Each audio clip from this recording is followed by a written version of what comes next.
Right, ladies and gentlemen, it is race time, and welcome to today's coverage of the NASCAR Xfinity Series Blue Claw. Let me restart that. I'm talking too fast for myself. Slow things down. Welcome to the stream, everybody. NASCAR Xfinity Series race coverage live on KRC. As today we bring to you the Blue Cross North Carolina 250 at the Charlotte Roval for today's round of 12 elimination race for the NASCAR Xfinity Series playoffs. And as we get started with today's action, we'll go through the starting lineup in a matter of moments once the raw feed becomes available for us here on NASCAR.com. There's some issues with it at the moment. But first and foremost, we'll go through the point standings as I welcome you into today's race coverage. Brandon Jones, with a win last weekend at Kansas, is able to lock himself up into the next round of the playoffs. And although Eric Almirola won the playoff opener at Bristol, he is not in the driver's standings. We've had two other drivers clinch via points in the first two races of the round, Connor Zilisch and Justin Allgaier. So three drivers are locked into the 8 spots, 5 spots still open going into the race today, and it's a very tight points battle amongst really the bottom is the defending winner of this race, a multi-time road course winner in the NASCAR Xfinity Series level, and I would expect him to be able to make it into the next round with ease. As for Taylor Gray, though, plus 16 points. Sheldon Creed plus 12, plus 9 for Junior Motorsports is Carson Kvapil and Jesse Love. Final driver above the cut line entering the day at plus 5. Nick Sanchez, the rookie, at minus 5 points. First driver out. Minus 7 for Austin Hill. Minus 8 Harrison Burton. And even Sammy Smith, who's 12th of the point standings entering the day, is only minus 14 points. We'll keep an eye on that and much more throughout the course of today's action. And as we try to now find the raw feed and see if that's up and working again on NASCAR.com, which it is not. I'm going to log out of NASCAR.com and try to log back in on a different web page. I keep showing the NASCAR Cup Series on my end. Schedule, playoffs.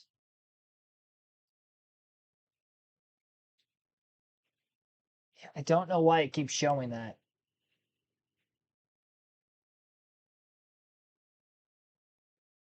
Not sure.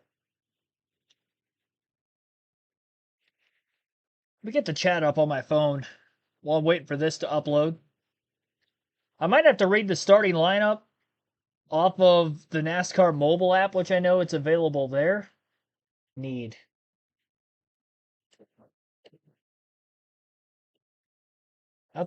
That's the Cup Series.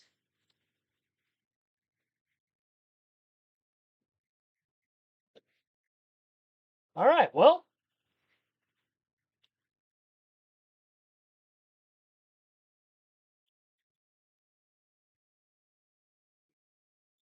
Let's go schedule.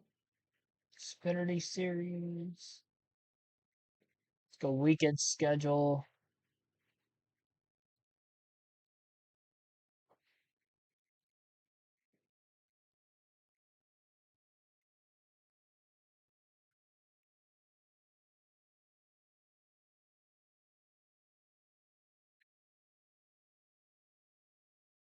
Yeah, I don't know.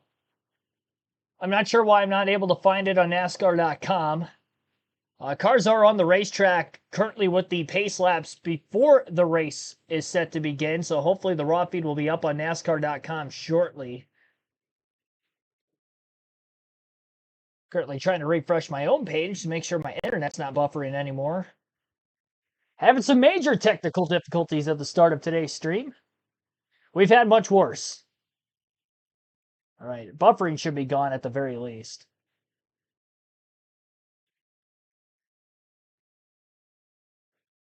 I'll log out of NASCAR.com for the time being, and I'll go back in a little bit. I'll read the starting lineup for you guys via the NASCAR mobile app off of my phone, so we don't miss the start of the race and you guys can get the full starting lineup with our pre-race. Junior Motorsports locking out the front 5 positions for today's qualifying efforts. Connor Zilisch will be on the pole as he tries to go for his 4th road course win of the season.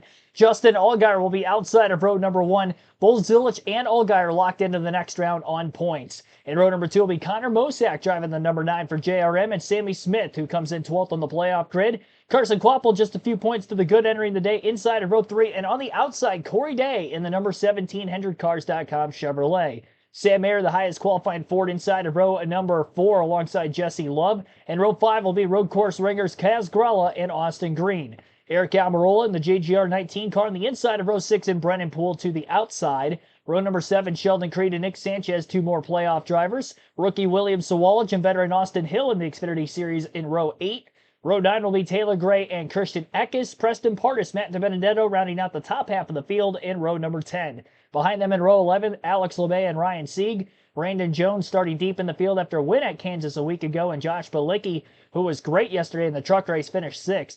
Sage Karam and Parker Retzlaff make up row 13. Daniel Hemrick, former series champion, and Harrison Burton in row number 14. Row 15, Ryan Ellis and Jeb Burton. Leland Honeyman, Josh Williams in row 16. Dean Thompson, Anthony Alfredo, row 17. Row 18 for Blaine Perkins, Jeremy Clements. And then Kyle Sieg and Daniel Dye round out the field in row number 19. 38 cars will make up the starting grid for today's race. Bill Stegman, Shane Richards, Robert Goodrich, Wade Bam Hall, many others. Welcome into the stream. If you're looking at a blank screen on our screen here on KRC, I apologize for that, but the NASCAR website experiencing some technical difficulties right now by way of trying to show the live leaderboard and our raw feed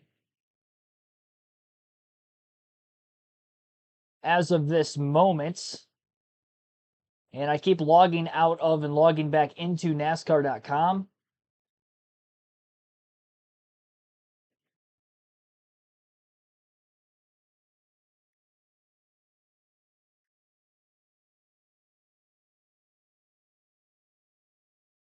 It'll become available at some point. We might not have it for the drop of the green flag, unfortunately, but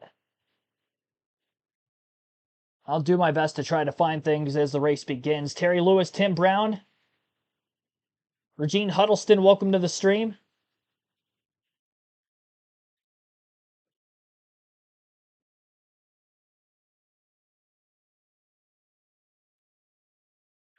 Finally got qualifying up for the Cup Series. It's the first time I've been able to look at that since that had ended.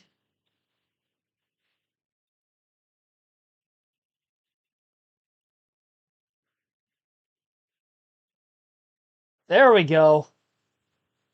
At the midnight hour, the Xfinity Series raw feed is now working. Thank goodness. They will be going green this time by, too, so that was perfect timing for that. We have gone through the starting lineup already. Again, Connor Zilisch will be the pole sitter for today's race. Stage splits will be very even to yesterday's Craftsman Truck Series race. No difference there. 20 laps in Stage 1, 20 laps in Stage 2. And the final stage will be 27 laps, making up the full 67 truck race yesterday afternoon. Ace Alshire, welcome into the stream also.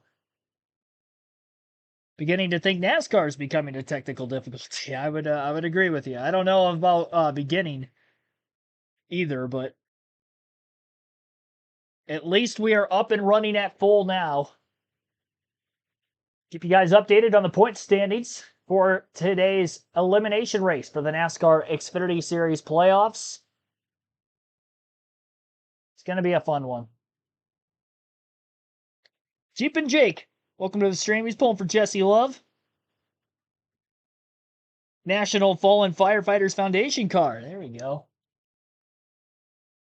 Good luck to Jesse out there today. He's the last driver above the playoff cut line entering the race as well. So a lot of these playoff drivers probably going to be going for those stage points outside of the 3 that are locked into the next round, which would include Zilisch, Allgaier, and Brandon Jones. Doing great, Bam. Hopefully you're doing well also. Appreciate to everybody that tuned in for today's practice and qualifying stream, as well as yesterday's Craftsman Truck Series race. Tyler Reddick on the pole for tomorrow's Bank of America Roval 400. And Corey Heim yesterday afternoon getting his 10th truck win of the season, breaking the all-time single-season record for the most in a single season, which was previously set by Greg Biffle in 1999 with 9 wins. Again, 10 wins for Corey Heim in the first 22 races of 2025. 5 races to go for the Xfinity Series 4 after today. Connor Zilisch leads the field of the green. He goes for his 10th win of the season as we are underway at the Roval in Charlotte.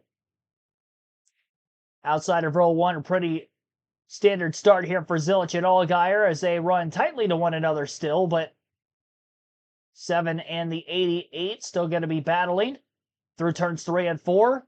Allgaier on the outside through those two right-handed corners. A little bit of a lockup of the right front tire by Zilich as he pulls clear out of turn 4. Arcs his corner off into turn 5 as he sweeps wide to clear the 7 now. And with this being an initial start, it's going to be very interesting to see how turn 7 is going to come about for the first time. Biggest passing zone on the racetrack is this hairpin. And slow the cars way down below 50 miles an hour just to make that turn 7. Saw speeds in the mid-30s in the Cup cars earlier with their lack of grip. And major tire fall off. Not going to see as much tire fall off in today's Xfinity race, but still going to have to manage over the course of longer green flag runs. Although the way the stage splits are, we're not going to have an enormously long green flag run. Longest we'll probably have around 20 laps or so. This opening stage is 20 laps. We had 2 cautions per incident in the same Truck Series race length yesterday, but they did go into overtime 3 laps past the scheduled distance and just over 2 hours of regular time. Zilich leads the opening lap of the race, half a second ahead of Justin Allgaier, 1.2 seconds ahead of Sammy Smith in third. Connor Mosack in fourth is 1.9 seconds off the lead, and Corey Day rounds out the top 5. He's 2.3 seconds back. Couple of battles inside the top 10. Sheldon Creed, Nick Sanchez going for a spot on the second lap. And Corey Day's got a little bit of tire rub, it looks like, around the right rear as he has quite a bit of damage on that right rear corner panel as well on just the second lap of the race. And that is so much so, I think he's going to have to come into the pits this time. And there's going to need to be some damage repair there for the 17 and the rookie Corey Day. After qualifying in 6th, not sure who hit him. Although it looked like it might have been Carson Kvapil. I don't know. Probably just overdrove turn 7. Not really having anything to do with Kvapil making contact with him, but he was very deep into that corner, making contact with the back of the 1. He drives on. Another spin around the racetrack in turn 7, behind where the top 10 drivers were. The 42 has gone around. That's Leland Honeyman, I do believe. Anthony Alfredo in the 42 car going around. The back bumper cover of that race car looked like it was about to come off. Now it looks like the left rear tire fender is also rubbing on the 17. He does stay out of the pits this time, which I'm very surprised. As he continues to run. Showing a replay, Corey Day got loose in turn 2. It looked like it was all on his own.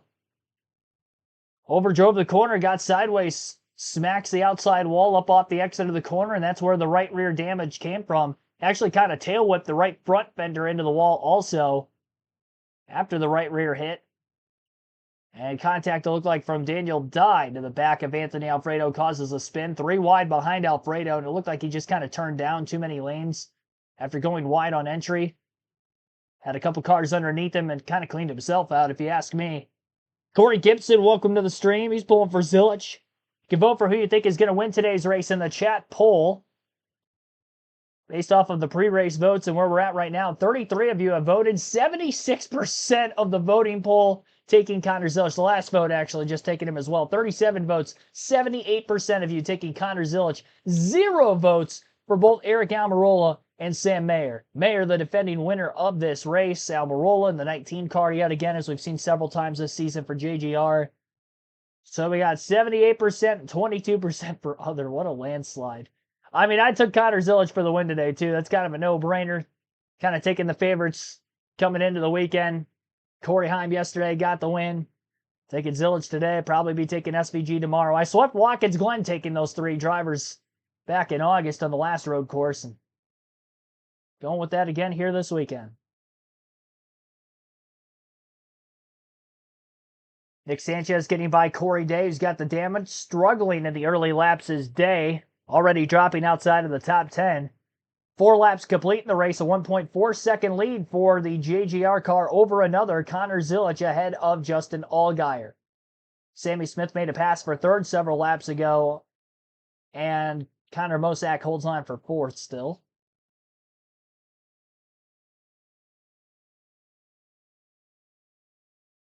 Quite a bit of time left in this opening stage. Lap number 5 this time by at the line. It looks like CW already headed to their first commercial break in the opening laps. Austin Hill dive bombing in turn 7 underneath of Sheldon Creed, washes him up the racetrack, and they'll be door to door. And oval 1 and 2 for position. That was right ahead of Corey Day. Hill 7 points below the cut line coming into the day, and he's currently in 12th. He can expect a few of those drivers up ahead to pit before the end of stage 1 and maybe not take stage points. Big hops on the Turtles on the backstretch bus stop, especially for Sheldon Creed. Both right side tires well up off the ground before slamming down on all 4.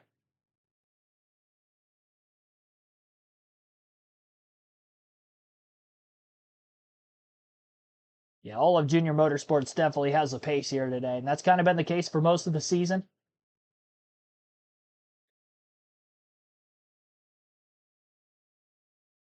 Most wins of any team in this series this year, and they still got a chance to go for the most in the series all time for a single season. A record held by JGR, I believe, with 19 wins. 3 for Allgaier, 9 for Zilich, 1 for Larson in the 88 as well. Larson's got another win in the 17.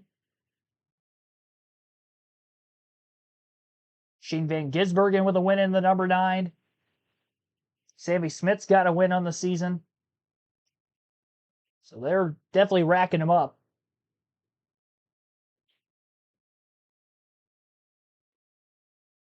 Carson Kvapil yet to go to victory lane, but looking to make the round of 8 of the playoffs as he sits in 7th in the early going of today's race. Zilich rounding off of oval turn 4 into the front stretch chicane. He's consistently about 2 to 3 tenths a lap quicker than the second place car of Justin Allgaier. Osak put pressure back on Sammy Smith in a battle for 3rd ongoing.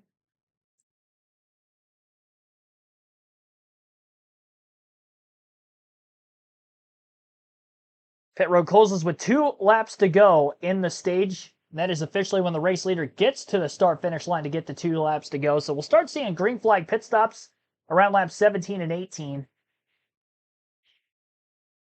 Currently working lap 6.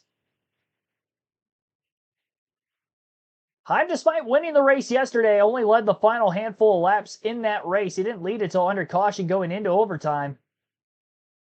Big bump by Williamson Walich to the right rear of Brennan Poole, battling in turn 4. Poole went wide, his left side tires out into the grass, not only costed him the spot to Sawalich, it looked like Taylor Gray was also able to get by, as well as Matt DiBenedetto.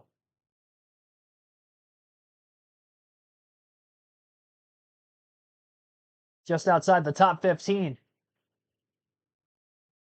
Sawalich had a 3rd place run at Watkins Glen on the last road course race, so surprising that he didn't qualify particularly well earlier today.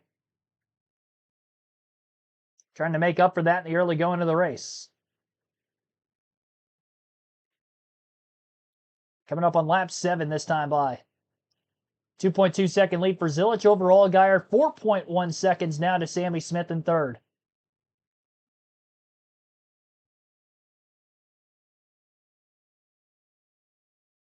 They're spending money. Get the Roto draft today. CW Sports back live at this elimination race for the NASCAR Xfinity Series. Charlotte Roval the scene. Problems early for the 17 of Corey Day. Slapped the wall. Continues to be under attack. 18 of William Sawalich goes by. Matt DiBenedetto waiting in the wings. Yeah, take a look at this right here. If you look at that left rear tire, Parker, if you'll circle that for me. Yeah, sure. The left rear tire sticking out from the bodywork quite a bit. Good job. Just a little bit from the bodywork right there. And then if you look on the other side, you see how the body damage. But the bigger concern is that housing is shoved over to the left. It's either been a track bar mount, or the track bar itself has been. And that's why we see him dropping so much. I don't know that they're going to be able to make much of a repair to that or help that very much for him when they do it. And the biggest concern is if that thing is actually moving. Because if it's moving, that track bar mount fails, your day is done. Right. Playoff drivers for 12, 48, Nick Sanchez, 00, Sheldon Creed. One came in above the cut line. That's the 00. One below. That's Sanchez in the 48. And you see the impact of what's happened so far. Jesse Love helping himself. Carson Crunkle, Sammy Smith has as well. But look at Sanchez. Came in 5 below. He's now minus 13 as they run on track in state one. Yeah, so going a long way here to get further into this run. But just ahead of him is that 21 car of Austin Hill, who's up 5 spots since the start of the race. Came into this race 7 points below the cut line. Needs a big day. And he's showing some good speed here early on. Now catching Eric Almirola right there. Let's get an update. Austin Hill. Here's Dylan Welch. Yeah, and this is a team that I think we're going to have to keep an eye on here over these next few laps. Because I spoke with Chad Haney, the crew chief this far, and said it's critical that we get stage points in this first stage. And if we don't, watch for us to maybe try to flip that stage just to set us up better for stage 2 and the rest of the race. So this battle here, as he tries to close over Eric Almirola, would be for 10th, which is when he would start to get stage points. I think they would like more than 1 point, though. So if they get down to the end of this stage and they haven't moved further forward, maybe the 21 tries to do something a little different here just to kind of protect themselves to the end of the race and to try to gain as many points as they can. I'd say this, though, Dylan, if he can get up inside the top 10, and he's making the move on Almirola now, so he would be in a position to get, as Dylan said, 1 point, you're going to inherit some other positions because undoubtedly some of these guys out in front of him, especially the non-playoff guys, are going to flip the stage, right? Think about Indy right here. Look at this right here. Watching it. Yeah. I saw the 19 get high and then get right on his bumper going into the backstretch, and it just got me to thinking, is there maybe a little retaliation getting ready to happen right here? That should just make his life a little harder. I'm here. I think, to your point, Adam, that's absolutely going to happen. If you look at the 88 College Village, most likely going to flip the stages. You know, Justin Allgaier could potentially go and try and get a playoff point by winning the stage if you look ahead, but that's definitely a decision that all these teams are going to have to make. But historically, if you're in 10th, you'll inherit a couple of positions of drivers and teams that decide to flip it. But I think Mozak, Green, those are drivers that really, they don't need stage points. And here's what you were talking about, Jamie. It got a little tight through the game. And even if you could we back that up a little bit more, like in the middle of 1 and 2 on the oval, Eric was right on his bumper. I don't think he was going to do anything. This is what happened that we're referring to. You see Austin gets loose, and then he turns right. The 19 into the wall. Huge impact for Eric. Obviously, Austin got suspended. The following week was not at the race. But this is why Austin Hill finds himself below the playoff cut line. Not only suspended for a race, has to use the waiver, but with that, under NASCAR's rules, you lose all of the playoff points that you've accumulated. He had won stages. He had won 3 races. He begins the playoffs below the cut line. It's been an uphill climb ever since for him. And so that's why he's in this position. No margin for error and trying to come from behind to advance on to the round of 8. Talking about Austin Hill. 00 Shelton Creed has also gotten by Almirola. He now rides in the 11th position. Came into the day plus 12 on that cut line. Now the other end of the playoff spectrum. Been a tough afternoon for Harrison Burton, a playoff driver that has had a great year, but unfortunately the playoffs haven't been great to him post-Bristol. What are they dealing with today, Kim? Yeah, they needed a good day. Right now, not having it.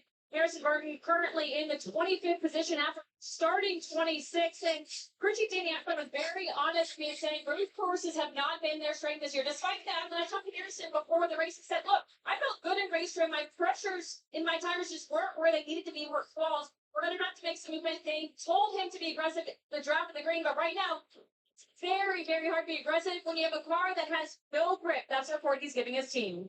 When I looked at Harrison coming into this weekend, my thoughts were I don't see that car having the speed to be able to go out and get stage points each time and get this terrific finish.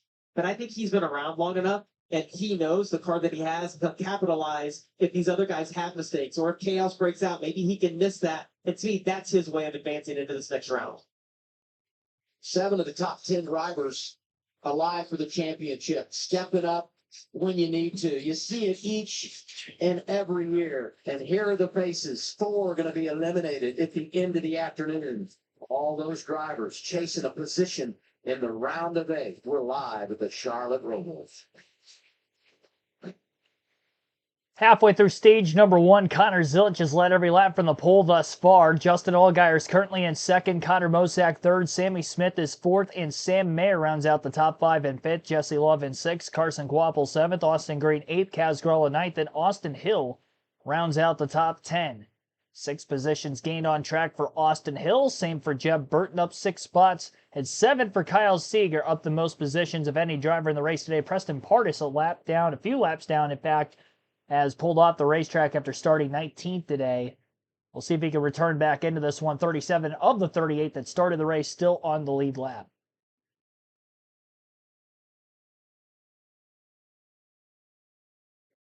Battle between Corey Day and Taylor Gray.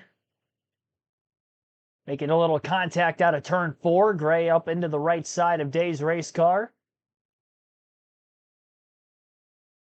Headed for turn 7. One driver on the attack to the inside of the 17. It would be the 91. As Day continues to lose positions. Not a good run for Corey in the beginning of this race today. Started 6th. And he's all the way back to 21st. 15 positions lost for him. 10 positions lost for Brendan Poole as well, who qualified 12th, is now 22nd. So a couple other bigger losers in this race. Austin Hill making a pass for 9th on Sheldon Creed on the front side of the commercial break. So Hill up 7 positions now. We'll see how many more he can get before the end of stage 1, knowing that we'll see some pit stops and drivers ahead of him. I would imagine with him being below the cut line, only by 7 points, he's going to try to capitalize and get as many stage points as he can. I would expect Zilic, Mosack to pit, maybe Mayer, and maybe Allgaier. There's a chance one of those guys try to pick up the playoff point for the stage win. Mayer's like 5 seconds off of Allgaier, so he'll be able to see as to whether or not the 7 will come to pit road. And then they can maybe bring that 41 team in if they know they're not going to get the play locked in, that I don't think he needs these stage points. He can maybe go for it just to ensure himself early on, but if they're going to want to try to stay on the same track position strategy game to that of our current race leader, Connor Zilic, it's going to be what they're going to have to do. Zilic has opened up a 7.5 second lead over Justin Allgaier right now as he is putting a beating on the field, and Corey Day continues to lose positions as he got kind of knocked up into the wall up out of turn 7 by Brendan Poole. Loses several spots. Jeb Burton, Poole, and Brandon Jones all get by Day as he drops down to 24th. Obviously, the damage to the right side of his car can't be helping the handling, and maybe another reason why he's losing so much of the track position, but that was a self-inflicted wound after getting against the wall out of turn 2 on the second lap of the race. Got almost 80 people in the chat. Greatly appreciate everybody tuning in. Be sure to hit the like button if you haven't done so yet. Our like goal is to get to 50 on today's stream, just like we did for the live commentary stream earlier for Cup Practice and Qualifying. We're at 27 at this moment. Vote for who you think is going to win in our chat poll. That will remain open until the end of Stage 2. We'll have our diecast showing at the end of Stage 2 as well. StationNow.com. With Parker Kliger, Jamie McMurray, I'm Matt Alexander, hanging out downstairs. Carla Metz, Dylan Welch, Ken Poon. Over halfway home, opening stage, NASCAR Xfinity Series on the Charlotte Roval. Connor Zilic started on pole, has led every lap. And, in every one of his road course starts, he's led double-digit laps. Zilic is good. Unfortunately, problems for the 25 of Harrison Burton, Kim. Yeah, bigger problems than just the lack of grip we talked about earlier. Remember practice, though, he was having fuel pressure issues. Well, the team changed both the fuel pump and regulator after practice before they qualified the car. But now the issue seems to be back. Take a listen to the radio. Fuel pressure has been out here.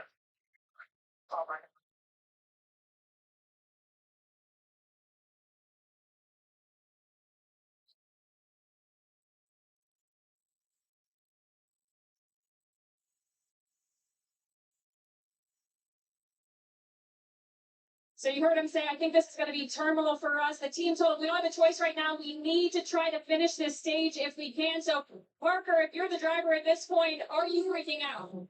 Yep. I mean, if you're looking at your season basically coming to an end, your playoff run here, such an amazing job this team has done to be in the playoffs.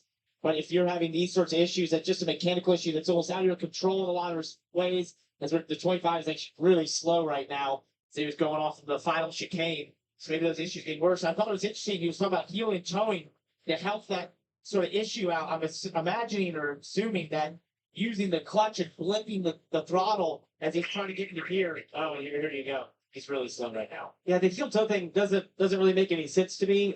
If they replace the fuel pump, the regulator, it's obviously something different than that. That's not allowing that car to have fuel pressure and allowing the engine to run.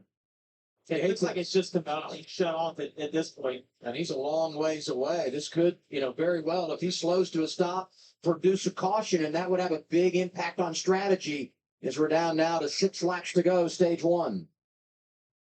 Look right at your screen. Really, really good tussle for 6th. Love and Quapple going at it. And when you think about where they are in relation to that cut line, every position is a point, and you want to go get all you can. He's actually going to try and pull it off here. He was close. To the cutout there in turn 4. Yeah. But he didn't fully make it. I'd want the caution to come out. Yeah, I want to give me throw the stop on track. Yeah, let me get back to the pits and see if we can. It's a very gentlemanly thing to do, but what we need to do. But he's obviously not in a position. Oh, looks like he's trying to bump the starter. When he's so close to the racetrack, he can't get any help there. Yeah, I think this will produce a caution most likely.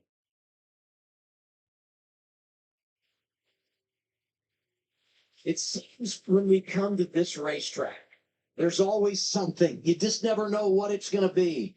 And now we get this caution, and we'll see what that does, as I said, to impact the strategy and how everybody will handle this with what will be 5 laps to go in stage number 1. Tough break for Harrison Burton.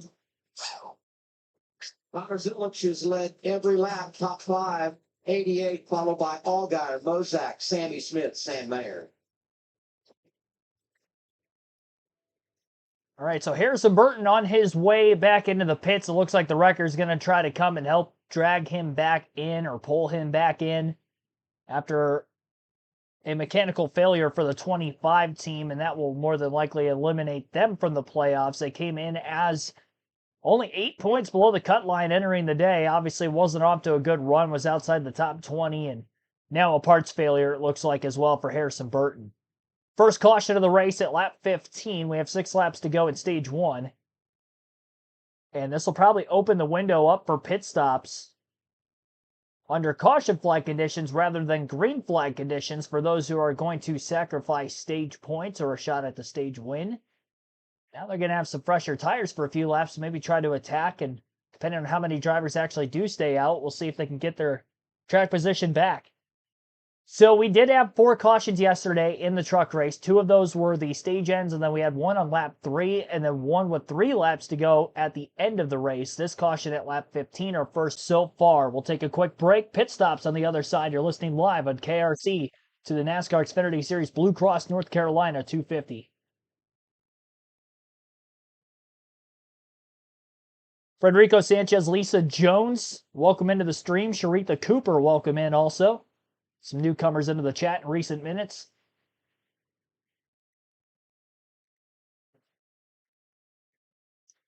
A lot of racing still to go for today's Xfinity Series race.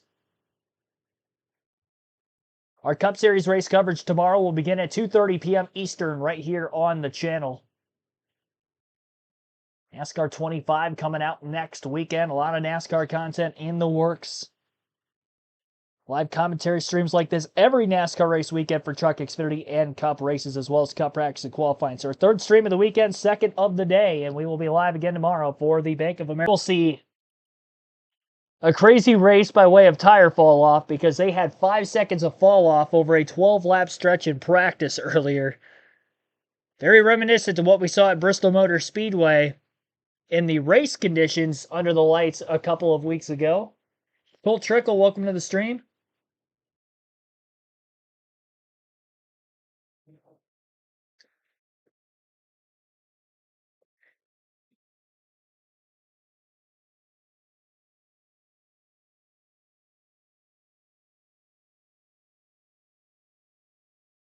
CeeLo had to cancel his Xfinity stream. I had no idea. I obviously can't watch his content while I'm streaming, so I usually don't catch up on it as much.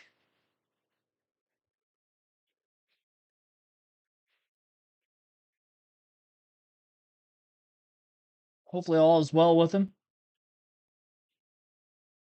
Should be opening pit road up this time by. We're going to get a restart before the end of the first stage. Shouldn't be a lengthy caution by the time they actually pull that 25 back into the pits. Connor Zilic, I would assume, is going to pit here. We'll see who stays out. Maybe tries to go for the playoff point. I think Allgaier is definitely coming in now as well. At least the top three would pit, and then maybe Sammy Smith from fourth would be the first to stay out. Wow, Sammy Smith pits as well. Looks like everybody, at least up front, going to hit progressive pit road. That's insane. Almost everybody comes including Jesse Love, top of your screen. He said, little snug in turns 1 and 7, but I don't think I'm losing roll speed. They're going to make a slight air pressure adjustment on those Goodyear tires. Also take snowmobile below him. Connor Zilic, good for trying back to the field. He said the car feels pretty good. No adjustments. They reminded him to be gentle on the curves, Dylan. Justin Allgaier just said that the left rear was his biggest issue. Looks like just an air pressure adjustment, 4 tires and fuel. Sammy Smith said he was a little bit tight in some areas, a little bit loose in others. They're attributing some of that to the cut rubber that was laid down on the racetrack. Don't think they're going to make any too big of a change on the 8 car. How about this race off pit road? It's Allgaier first off progressive pit road. Zilic loses one. Smith up a spot, plus 4 for Jesse Love. Sam Mayer stays in the top 5. Justin Allgaier wins the race off of pit lane, gains a spot over Zilic, who lost a spot. Zilic had about a 7.5 second lead when the caution flag came out at lap 15. Nick Sanchez stays on the racetrack as he's going to try to get some stage points on old tires. He is obviously one of the playoff drivers. Came in right around the bubble. He had a few other drivers also stay out of the pits behind him. It looks like Jeb Burton has also stayed out, as well as Parker Rutzlaff and Josh Williams. So top 4 stayed out. Justin Allgaier will be in 5th on the restart after winning his race off of pit road. And we have at least 3 to go, if not 2 laps to go on the restart.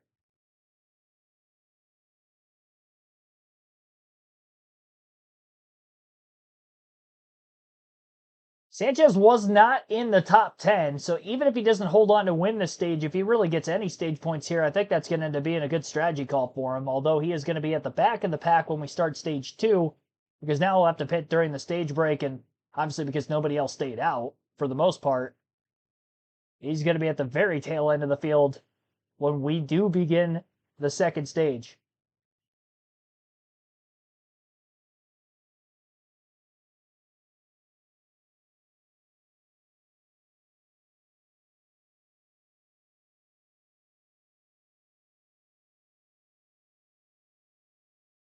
Field is doubled up already, so they should be going green this time by. Kind of a quickie yellow, if you will, and we will have 3 laps to go to the restart. Connor Zilic does hold the bonus point for the fastest lap of the race so far. Scroll down our screen to see what lap that was on. The leaderboard's all sorts of jumbled up at the moment. It'll get organized when we get to the restart. 87.356 fastest lap of the race, which was lap 2 for Connor Zilic.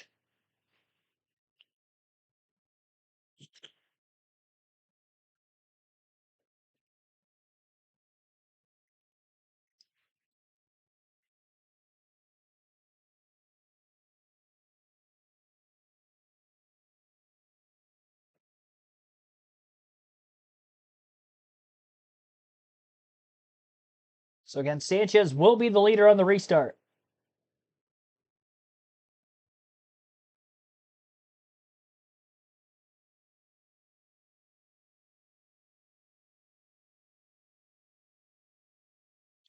Lexi outside of row number 1, as we've seen throughout the entirety of the truck race yesterday afternoon. And the first 2 now restarts of the Xfinity race, the initial start, now this restart upcoming outside of row 1, kind of that controlled lane, with the restart zone being right in the back half of that front stretch chicane, immediately exiting the right-hand portion of the corner. It is before getting right back up onto the oval front stretch. Green flag back in the air. Great restart for Sanchez. Going to need to build as much of a gap as he can before Allgaier or Zilic is able to get to second. Zilch kind of boxed in on the outside right now. Allgaier down low, 3 wide on the bottom to get by Retzlaff, and now he's got still the 99 and the 27 in front of him. Zilch to the outside of DiBenedetto, clears him out of turn 2. Still has to get by the 27. We'll see if Nick Sanchez can hold on. I don't think he's going to be able to, unless he catches a quick caution. If we see a wreck in the middle of the pack. Zilch gets by Jeb Burton now for second into turn 5.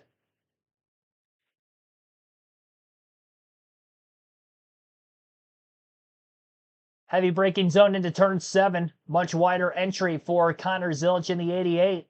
Jesse Love was actually able to break through, and he's a second in line of those on fresh Goodyears. Got ahead of Justin Allgaier, and he's up to third behind Zilch. Zilch not able to get past Sanchez through turn 7 for the lead.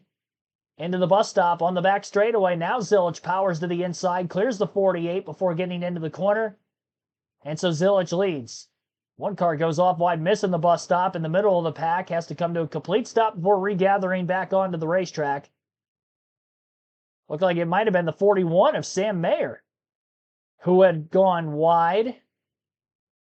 And he did not stop,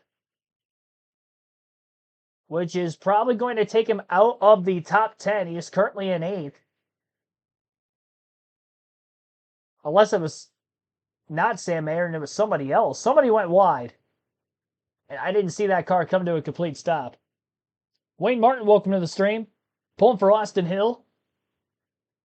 Zilch already a second out ahead of everybody else behind him. Jesse Love was able to get by Nick Sanchez on the front stretch chicane for the second spot. Sanchez still holds on to third for the time being in front of Justin Allgaier. Harris on the outside, 4 wide. Getting back up onto the oval, lost quite a few positions. I don't think Mayer was the driver who went wide into the backstretch bus stop, but forced out of line. Don't want to be the 4th car on the outside into turn 7, that's for sure. He's very fortunate he did not get squeezed against the fence. He did have to lift. Oh, it was Mayer who went wide. Okay, so he was 3 wide. Couldn't make it. Kind of fell back in line. He just made a pass on Jeb Burton. Carson Kvapil looks like he's going into the bus stop again. Comes to a complete stop. See, I don't know how that works because now he's missed it twice. So it's going to have to be a pass-through penalty then? You can definitely tell Mayer's heated. I don't know. He might have to go to the tail end of the field on the restart. He's definitely not going to get stage points.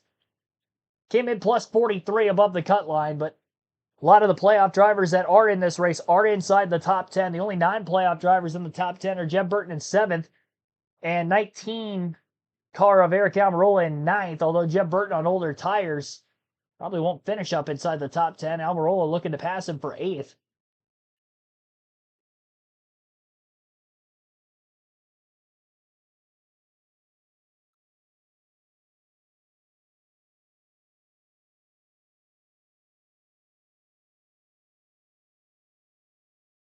Final lap of the stage, Jesse Love trying to hold on for second in front of Justin Allgaier. A little over-under move as Love holds on to second through turn 7.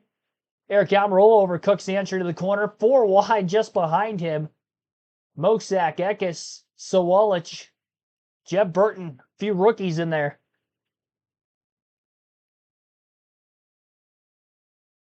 It's been wild getting through that corner for each of these 3 laps in the restart late in stage 1. And they're all still battling into the bus stop. Nobody going to catch Connor Zilch at the front of the pack, though. Green-white checkered flag in the air for the first time. Another playoff point for the driver of the 88. That will carry over into the next round. Battle for second continues between Love and Allgaier as they come onto the front stretch by inches. Jesse Love going to be able to hold on for second. Allgaier third. So Connor Zilch picks up the stage win. Jesse Love in second. Justin Allgaier third. Sammy Smith fourth. And Carson Kvapil fifth. Austin Hill will end up in sixth. Seventh for Nick Sanchez. Eric Almirola eighth. Sheldon Creed ninth. And rounding out the top 10 was Connor Mosak.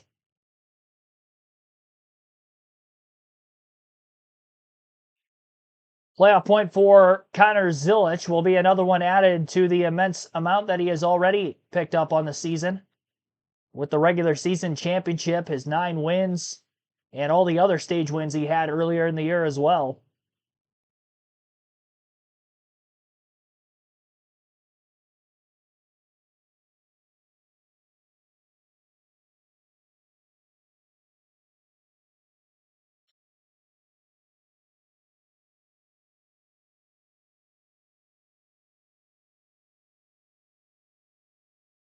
Zilic had 65 playoff points coming into the day, so now that is playoff point number 66 for him.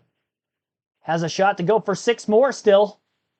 Another stage win on the line, and obviously the race win worth an additional 5 points if he is able to get the race victory.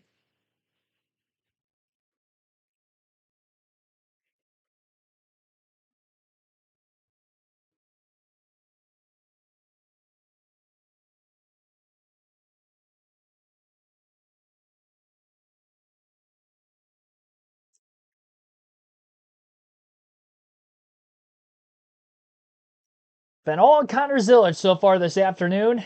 No surprise. They kind of have to hustle to get this race in before dark, by the way.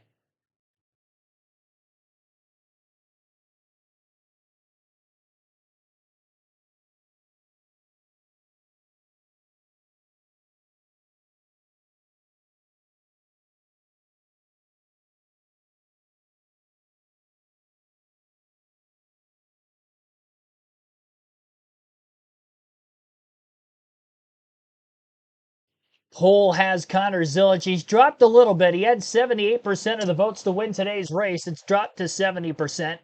Now 69. More votes are starting to go in the other direction.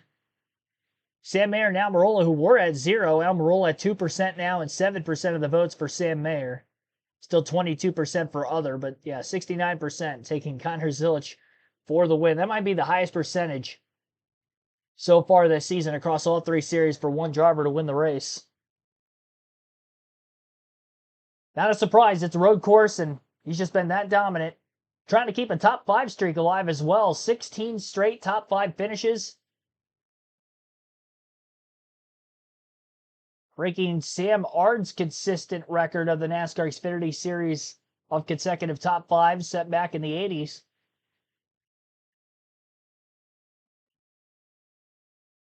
At this rate, he might end up with a top 5 the rest of the season. It's crazy, though, because it's not only the speed, but it's the fact that he's able to finish races every weekend. Like, not to DNF in that many consecutive races is one thing. Then to finish up towards the front, if not in victory lane, in all 16 of those races is just incredible. I don't care what series or if you're in the fastest car or not, every weekend, he's doing what he needs to do and getting the job done.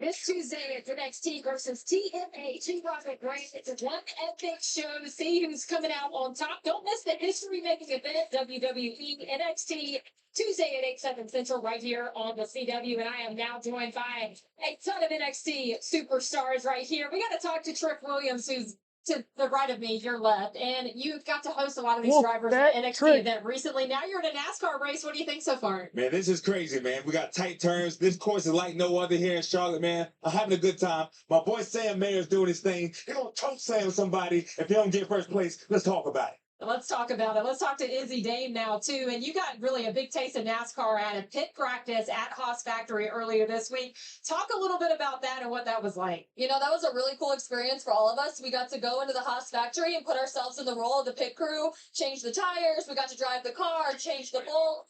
And I got to say, I think I was better than all my peers here. The competition, you can see the video there, that the experiences that he had at Haas Factory. And guys, I really, well, that's she is pretty good. I'm not really sure what kind of NASCAR moves NXT could probably incorporate in your show, but I'm sure Parker Klickerman probably has an idea, don't you think, Adam? Yeah, he's ready for sure. I mean, you were equipped for going and seeing him there. It is just not something I ever had on my bingo card. Cole Custer doing the NXT. I didn't have it. What's great? I saw his announcements. They were awesome. He hit the toe slam. I don't know. He said, Well, Mayer, after that penalty, he might need to toe slam somebody. trying to figure out what that move is. Sounds like it hurts. Yeah, to be honest.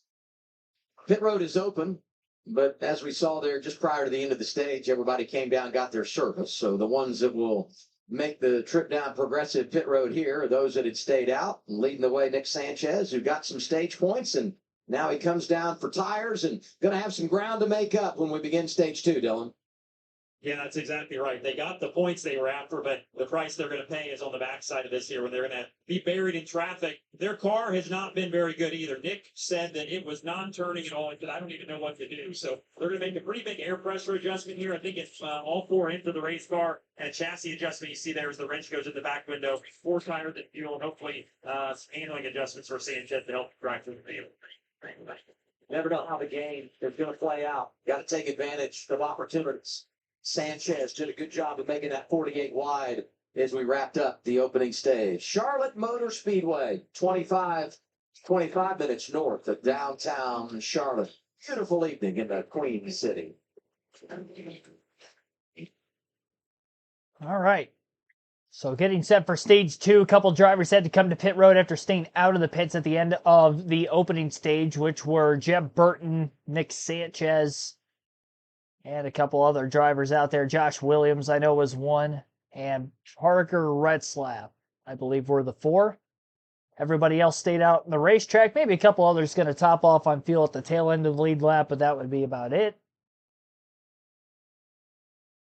Harrison Burton had pulled off the racetrack with an issue late in stage 1. I do believe he is back on the track, but 6 laps down, currently scored in the 37th place position out of 38 spots.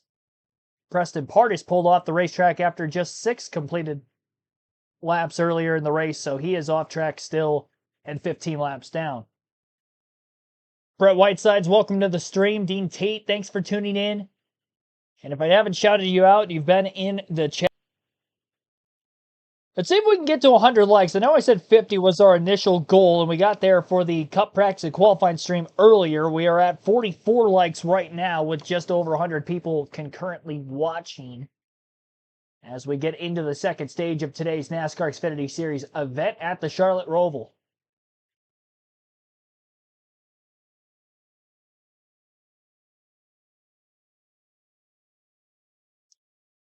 One caution for incident, and obviously the stage yellow at lap 20 after a 3-lap green-white checker to the end of the opening stage.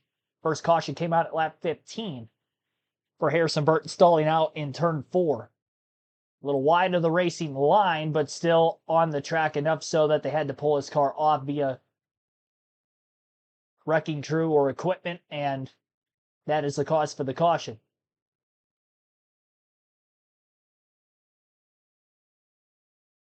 Emogene Blevins, welcome to the stream.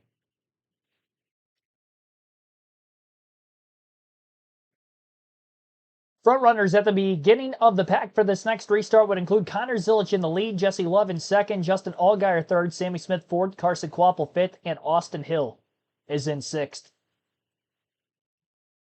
And that was the order in which they finished in those top 6 spots at the end of stage 1 as well. So not only getting the stage points, but keeping their track position with that late caution under green flag conditions in that opening stage.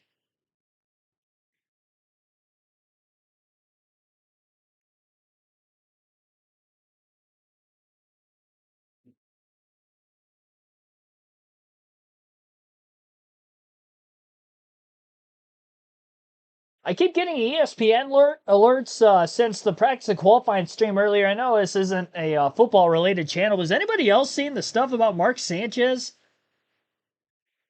I saw earlier that he was in the hospital with stab wounds, and now I'm reading that Indianapolis police say Mark Sanchez has been arrested on suspicion of battery with injury,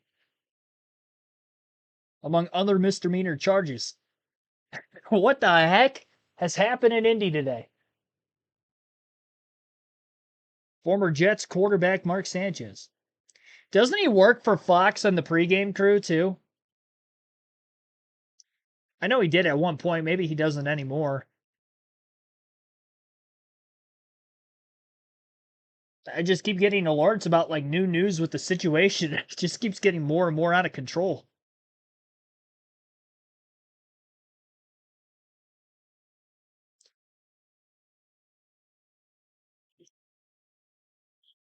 Crazy stuff. There's a skeleton in the grandstands on a Richard Petty boat. I don't know where that's at around the racetrack. Looks to be right around turn 1 on the oval.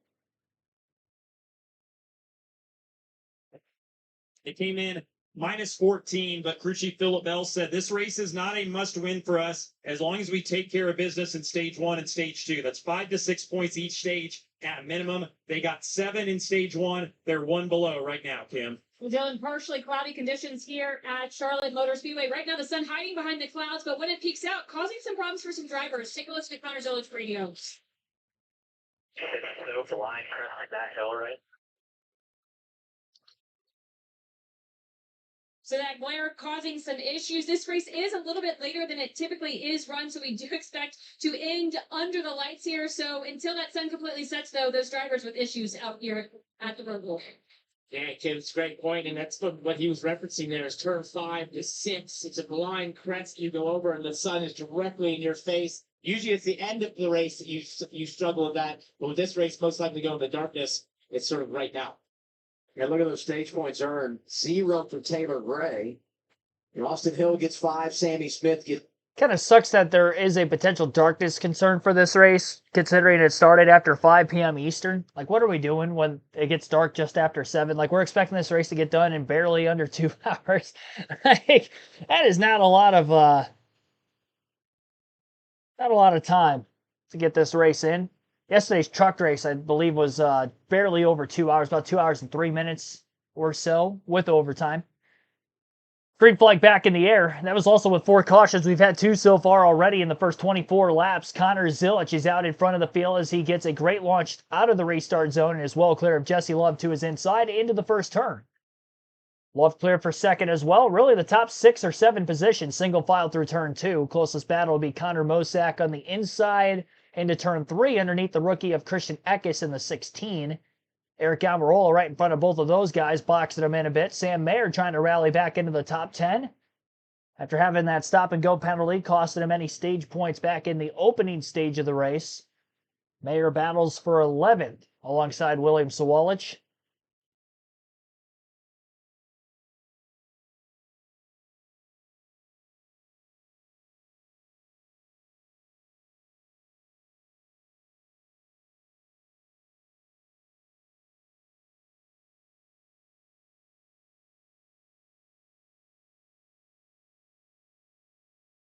Austin Hill also trying to get a pass made on Carson Quapple into the bus stop on the back straightaway. Big bounce off the curb by the 1, maybe sideswiping the 21 just a bit, but Hill still gets by, and Quapple may actually lose another position. I think when his right side tires came up off the ground after hitting the curb, getting into the corner, it offset the race car once it slammed back down on all 4, despite the slight contact with the 21.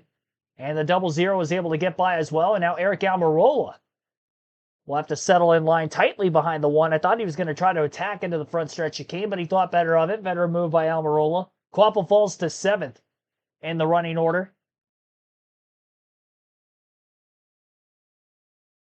Harrison Burton, by the way, got the free pass to get a lap back at the end of that last stage, so he went from 6 laps down to 5 laps down.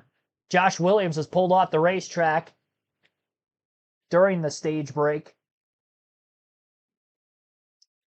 So that leaves 35 cars on the lead lap and still on track, other than Burton, who is off the lead lap, again 5 laps down. Sam Mayer on the outside of Connor Mosack trying to break back into the top 10. Not a good run to try to make that pass on the outside of turn 7. Couldn't hold on. Points as they run right now. Again, Jones, Zilich, and Olga are locked into the next round. As you see at the top of the screen, Sam Mayer is currently plus 29 as we run. Jesse Love plus 18 and plus 10 for Sheldon Creed. I didn't quite get to the drivers who are below the cut line and the points difference between them yet. The graphic disappeared on me quickly.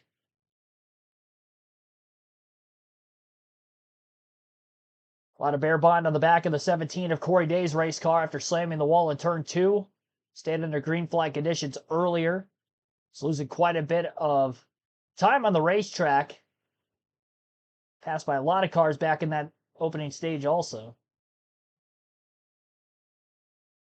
And the Poole looking to the inside into the first turn as he tries to make a pass on the 10 of Daniel Dye.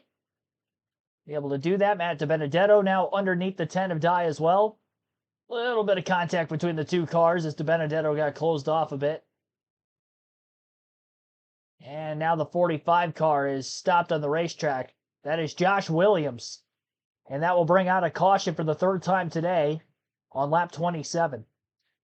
So Williams was off the racetrack for a little bit, at least more than 6 laps, because Harrison Burton, who was 6 laps down, is now going to pass him. So Harrison Burton, who's back on track, is now 4 laps down. We know he's guaranteed to get at least one more lap back with the stage 2 break, but under caution again here at the Charlotte Roval. Third caution of the race now. About 30 laps to go.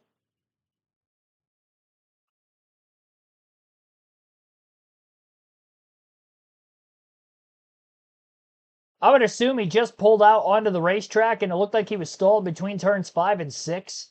So he didn't get very far. The exit of pit road's right around turn 2.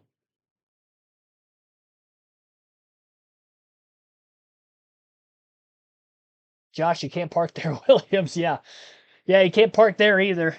He didn't get out of his car under green flag conditions, though, this time, so that's good.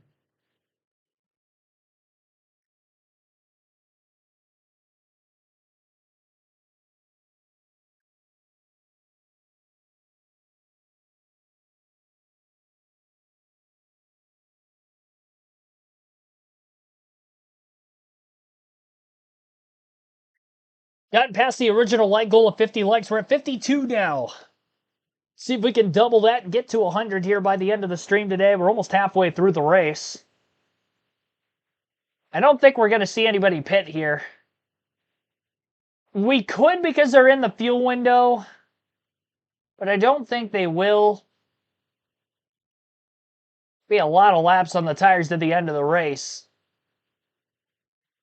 They would still have another set left, but I don't trust that they'll all pit here.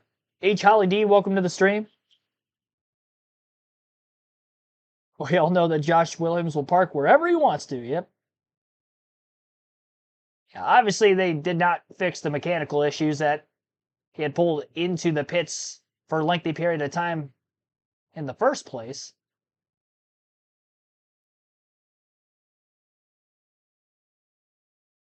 Yeah, Josh Bilicki for Nice Motorsports yesterday finished 6th, ran top 10 all day.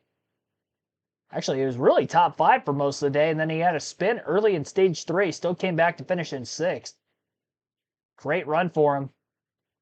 He is running triple duty this weekend. He'll be in the Cup race tomorrow. Maybe just double duty. Yeah, he's not in this race, I don't think. Oh, no, he is. Yeah, in the 91. He's in 16. I was going to say, I thought I saw him in the running order earlier.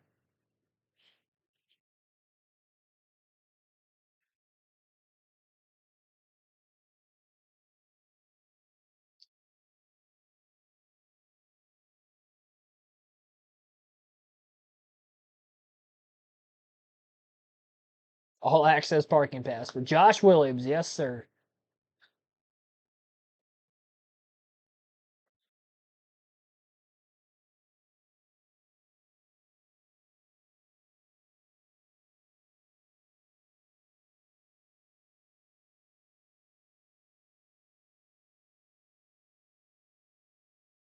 Yeah, 16th for Bilicki for the Mario Gosling number 91 car. That's pretty impressive, too.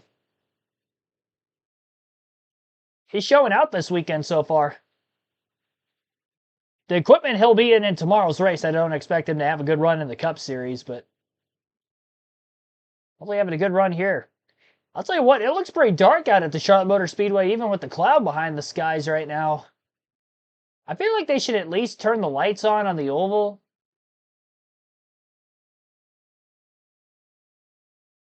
I feel like if they were racing on the oval, they would have them on right now. Anyway.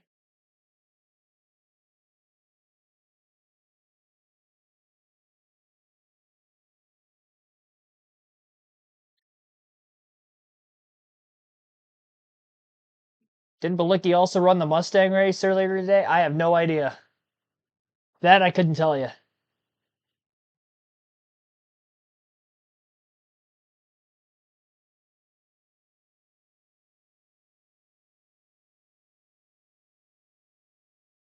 Butterbean is the ARCA champ.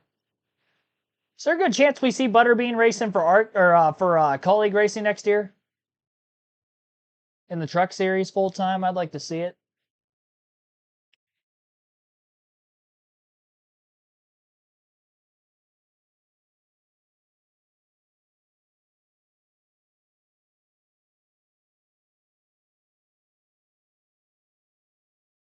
If they restart this time by, we're going to have 11 laps to go in stage 2 when we do get back to racing.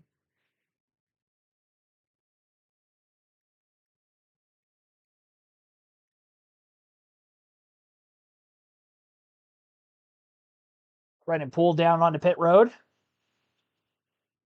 Now the NASCAR chasm. I know everybody knows him. Well, fast forward. Jeannie is now cancer-free. It's been a year-long battle, so they celebrated again this year with a sticker. This one saying, congratulations, Jeannie. Again, she is cancer-free. She came back 100% clear in her last scan. There she is. So we want to give her a big congratulations on getting to ring that bell and live her life cancer-free now. Thank you all for those stories. That was the name on the Brennan Poole race car.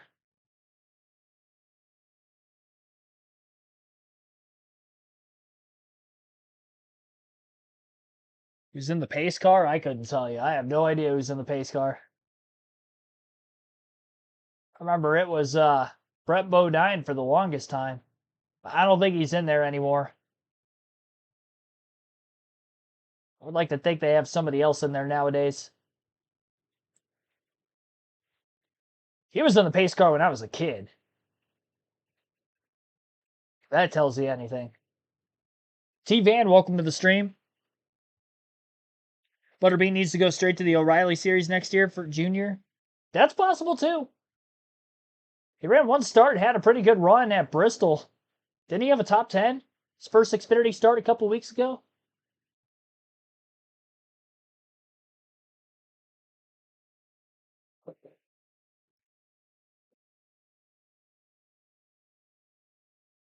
I'd be all here for it.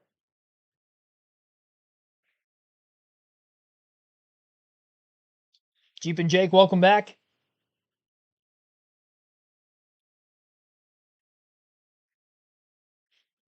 So yes, 11 laps to go in the restart here for stage 2. Nobody really hit pit road up at the front of the pack, so we're still probably looking to stay on the same strategy for stage 2 of cars pitting early if we do get a long enough green flag run. Bubble on the cut line for point. Well, never mind. I was going to read it, and then they were showing a replay of Sam Mayer back at stage 1.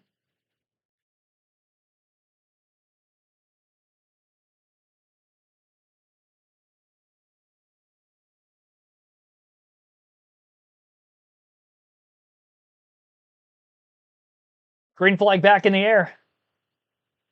Another great restart for Connor Zilich. Jesse Love trying to hold on to second with Sammy Smith to the outside.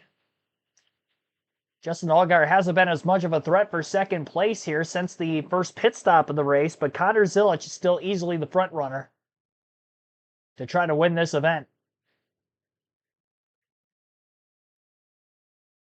How coincidental it would be to see Connor Zilich get his 10th win of the season on the same weekend Corey Heim got his 10th win of the season as well. Easy Network, welcome into the stream.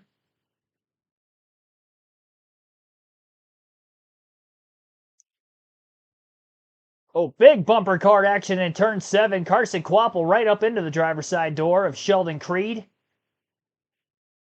Kind of bodied him up out of the way. That was quite a bit of door-to-door contact.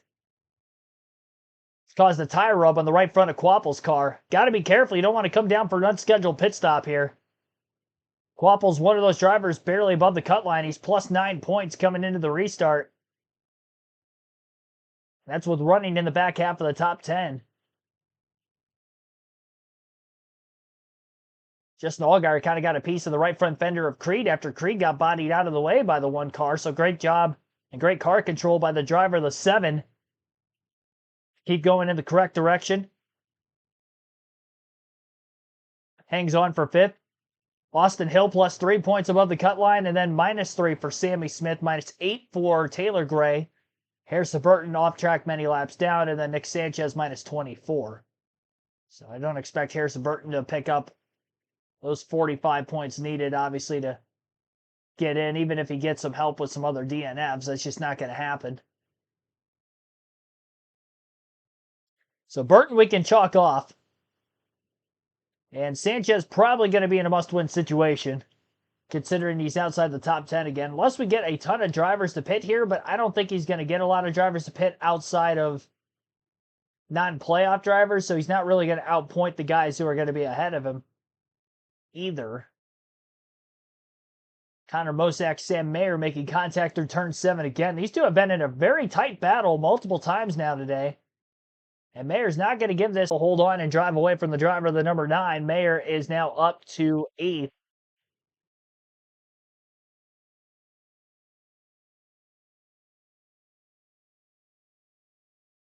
Mayer was hard into the back of the driver of the 9 as well. It almost looked like Mosack had to check up for Quapple, and then Mayer got to the back of the 9 car in the midst of that checkup. Non-factor, by the way, in today's race, Brandon Jones. He's been outside the top 20 most of the day. He's currently 22nd.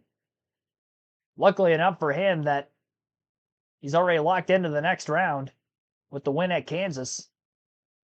Because I don't know that he would have had enough points to fall back on based off of how the run is going so far.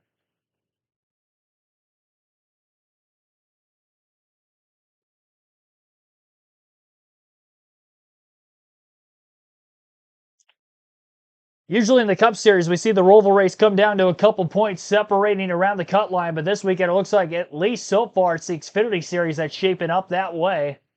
Still 3 points is the difference between Sammy Smith and Austin, but Austin Hill's in 4th right behind him. So it would be very tough to pick those spots up for Sammy Smith going forward. You'd almost have to have that 21 car fall back in the running order a bit. Big lockup of the rear tires for Nick Sanchez as he outbreaks Taylor Gray. Gray loses another position. And that pass was actually for 10th, so that was a stage point on the line that is now starting to drive away from the 54 of Gray. 7 to go, this time by the line in stage 2. 3.2 second lead for Connor Zilich. Jesse Love is in 2nd, Sammy Smith 3rd, Austin Hill 4th, and Justin Allgaier rounds out the top 5 in 5th. Sheldon Creed is 6th, 7th for Carson Quapple, Sam Mayer 8th, Connor Mosack 9th, and 10th is Christian Eckes. Daniel Hemrick in 11th, Eric Almirola 12th, Austin Green 13th, William Sawalich 14th, and Alex LeMay 15th. Josh Balicki 16th, Jeb Burton 17th, Dean Thompson 18th, Sage Karam 19th, and 20th is Nick Sanchez. Taylor Gray 21st, Brandon Jones 22nd, 23rd for Kaz Gralla, Matt DiBenedetto 24th, and Ryan Sieg 25th. Parker Ritzlab 26th, 27th, Jeremy Clements, Corey Day 28th, Daniel Dye 29th, and Anthony Alfredo 30th. Brendan Poole 31st, Blaine Perkins 32nd, Ryan Ellis 33rd, Kyle Sieg 34th, and Leland Honeyman is the last car in the lead lap at 35th. And Harrison Burton 5 laps down in 36th, 4 down, in 36th, and then 37th. Off track, Josh Williams, impressive parts out of the race in 38th. So that rounds out the running order right now. Again, 7 to go in the stage this time by at the start-finish line. 3.7 second lead continues for Connor Zilich. Thomas Roth, welcome into the stream.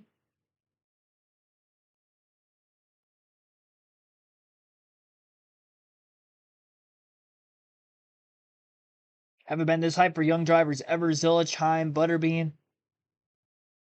All even through in Hocevar. Yeah, I mean, there's definitely a lot of young promise coming up. I think the exciting thing for Corey Heim, too, the fact that he's run several Cup races already, and he just had a top 10 at Bristol a few weeks ago in the Cup race. And he's only had like 6 or 7 career Cup starts.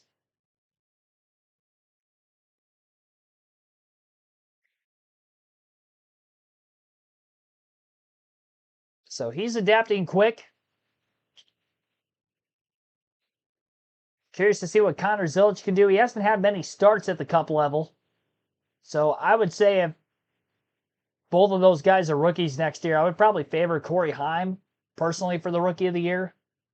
If we do both see Heim and Zilic full-time in Cup, I don't even know that we're going to see Heim full-time in the Cup Series next season either. At this point, he should just be a Truck Series lifer and go for the all-time Truck Series wins record on Kyle Busch, because he could get there within a few seasons at this rate. I'm just kidding about that. I don't want to see him keep his talent down there when he's clearly eligible to be able to run in Cup and at a competitive level. Allgaier going to get by Austin Hill for 4th place on the racetrack, so that will be a 2-point swing based off of the standings showing Sammy Smith and Austin Hill right around the cut line. I say a 2-point swing because the graphic indicates that that's where that driver will finish the end of the following stage and the race, since we are not at the end of stage 2 yet. So when it was +3, it should be +1 now, if my math is correct. Assuming that Hill still finishes 5th in the stage, and obviously Sammy Smith is 3rd. I don't think Allgaier's going to catch Smith. He's like 3 seconds behind him. And Hill's about 3 seconds ahead of Sheldon Creed. So it would probably take a lot to knock him out. 5.4 seconds ahead of Jesse Love is Connor Zilic right now, late in the second stage.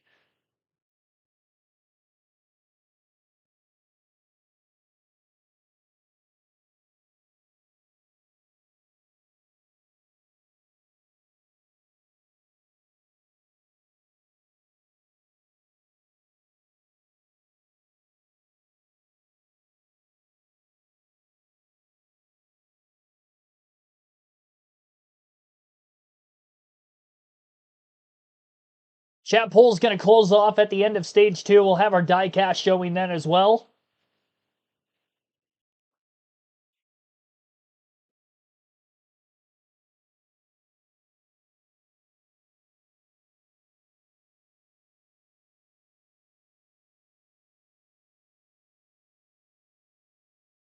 Zilic out in front and still driving the wheels off of his race car.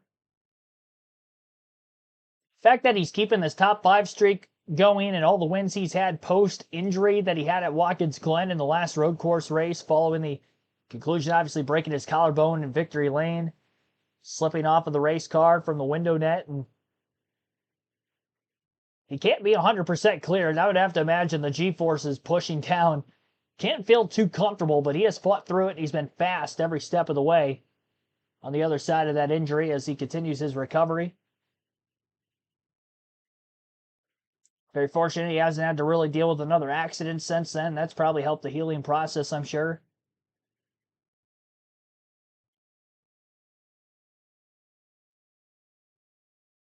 Six-second lead for Zilic. Sammy Smith's actually kind of running down Jesse Love. He's only 2nd behind him. That could be another 2-point swing if he picks up a spot. Good championship today at Toledo. We offer our congratulations. And as we continue to do that, way to go, Corey Heim. Yesterday, winning the Truck Series race, coming from way back after being involved in that crash on lap 1. It was Corey's 10th win of the year. That's the most victories in a single season ever in the history of the Truck Series. Incredible run that he's been on there. Similar to what Connor Zilic is doing, you could get the 10th win as well, which is just wild to say. Not often have we seen this level of domination in these 2 series from young drivers like Corey Heim and Connor Zilic. Well, Connor's done it on every type of racetrack. I mean, it's just quick, no matter, beginning of the year, we talked about when would he be able to win on an oval, and he has proved us wrong. He can win every single week on any size racetrack we go to. A lot of big moments at turn 7 today. More to come. But with Blue Cross North Carolina, you get great care at every turn. The drivers will need some good care there later on when we get these restarts, especially in the final stage. You're just hoping your competitors will take care of you down there and not take you out. Because we see so often one car over flicks it, and someone who's just going through that corner gets spun out as an innocent bystander. You see Roval get to the inside of Mayer. All I could think of was Hope he doesn't get pushed off again in that. Well, at least he knows the rules now. Even though he doesn't agree with the way that was officiated, he's done a nice job of coming back. Mayor's going to fight back right here. He locks it up. Can he get it slowed down? 3 to go on the stage. Pit road will close with 2 to go. Allgaier taking advantage. Here he is, Dylan. Yeah, he's in and has been pretty happy with his race car. Hasn't said much on the radio. They'll go around here and change right side tires around to the left side. Routine service for Allgaier. Just trying to get this done quickly. The pit road is very, very busy in the outside lanes. They're going to make sure they get it clean. The 50 Taylor bring lots of issues for him. Forward drive being the biggest one. Also, front turn goes away after about 5 laps. That continued to be his complaint. No front turn for Taylor Gray. Zilich stays out, but he can come next time. As I said, pit road closes with 2 to go. Zilich is the race leader, will be the one to close it. All these drivers had to come now because if they waited a lap, wow, look at that. Sanchez, they dropped the car. The jack got stuck under. Drug it out of his pit box. That'll be a penalty. You take all the good fortune you had to win those stage points and you kind of give it right back with that penalty. Ooh, contact right there with Connor Mozak and Austin Green. You see, they're splitting Daniel Dye right here. It's going to get tight. I wouldn't want it to go even up 10. Zilich gives up the lead. Scheduled green flag pit stop. 2 to go in the stage, Kim. And no big complaints from Connor, and that's been the story all race long. Really happy with his race car. Marty Lindley, though, the crew chief, reminded the team we have got to get the car full of fuel against short pin. We'll be right here that window for the rest of the race. So he'll give the stage points and a playoff point that comes with winning the stage, but he'll have the track position when we begin the final stage. Jesse Love stays out. So does Sammy Smith, Austin Hill, Sheldon Creed. These are playoff drivers that need the stage points to advance. They want to create some insurance at that cut line. Well, Connor's giving up the one playoff point for the stage win because he's going for the 5 playoff points that go with winning overall today. By far the best part. Actually, the caution and then being able to pit when they did, the way that worked out at the end of stage 1 to get that playoff point there was just a bonus for them. As we jump to the front, and Jesse Love came in 5 points above the cut. And they have managed their day very well. I think this has been a very impressive performance by Jesse Love and this 2 team under the pressure they were under coming into this with the point situation to go out there and perform the way he has. To be able to go and win this stage is a massive statement, and I think it's just exactly what they needed to do. We've had that pep talk at the beginning of the race from his crew chief, Danny Stockman, who said, we've got to take when we can take, but also give at times. I think he's done that perfectly. Well, he's going to have 19 stage points today, right? I mean, the most of anybody in the field. So, yeah, incredible job by that whole team. You referenced what happened to Nick Sanchez when he made his green flag pit stop. He took the jack out of the box. That's removing equipment. NASCAR has penalized him. He'll have the pass-through penalty.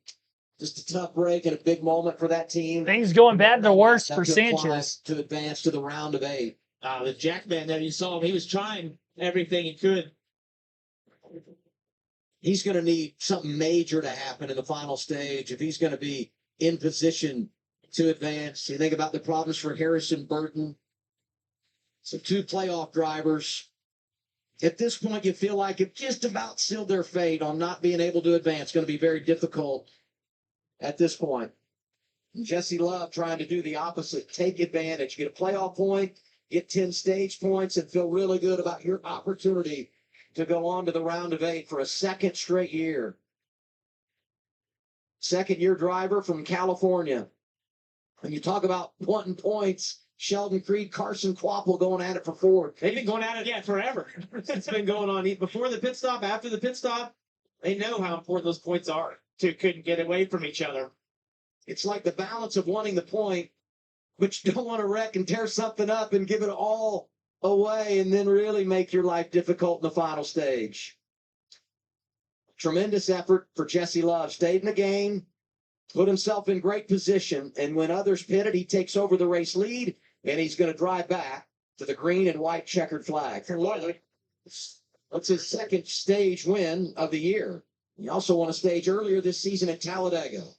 Sammy Smith is second. He gets 9 stage points. Austin Hill ends up 3rd. Creed and Kvapil 4th and 5th. Sam Mayer, 6th in stage 2. Zilich, by the way, makes his green flag pit stop. He ended up 10th in the stage. 2 stages down, 1 to come. And the drama is about to unfold. It's a playoff elimination race at the Charlotte Roval. And so far, so good for Jesse Love, who takes the green and white checkered flag. His pit stop when we return on CW. Yeah, we do not have a lot of time left in this race. Only 27 laps to go. Jesse Love wins the second stage. Sammy Smith second in that said stage. Austin Hill third. Sheldon Creed fourth. And Carson Quapple fifth. Sixth for Sam Mayer. Seventh place, Alex LeBay. Josh Bilicki eighth. Sage Karam ninth. Connor Zilich 10th.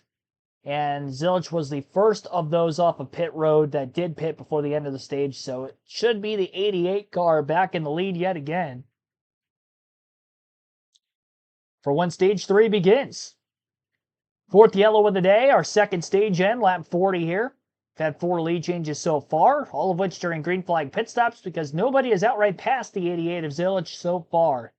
After Connor had qualified on the pole, he has led the most laps today. He actually won stage 1. So picked up a playoff point. And Jesse Love picking up the stage 2 win here moments ago by staying out of the pits, flipping the field. We didn't really see much of in stage 1 with the caution coming out at lap 15 in a 20-lap stage. Kind of led for everybody to come into the pits.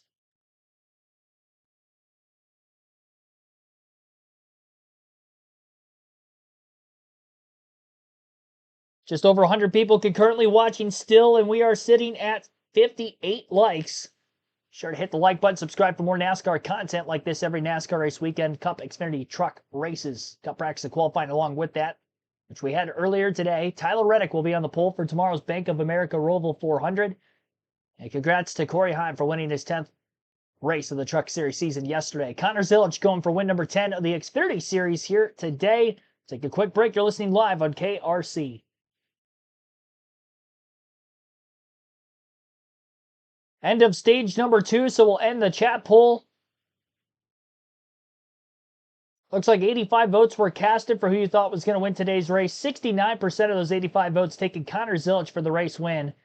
22% taking somebody other than Zilich, Mayer, or Almirola. Mayer at 6%, Almirola at 4%. Nobody has had anything for the 88 so far. It would probably take a late race restart and some extracurricular activity.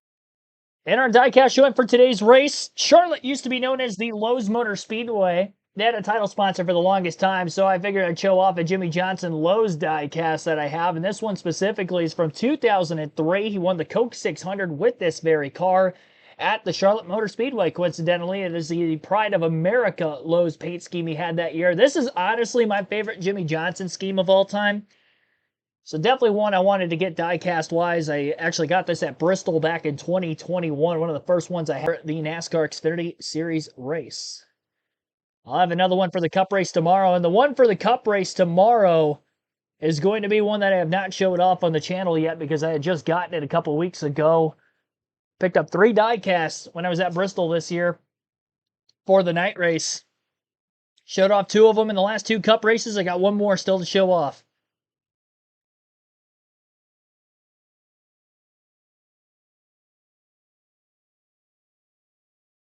That was a range-shortened Coke 600, by the way, in 2003 that Jimmy Johnson won with that said paint scheme.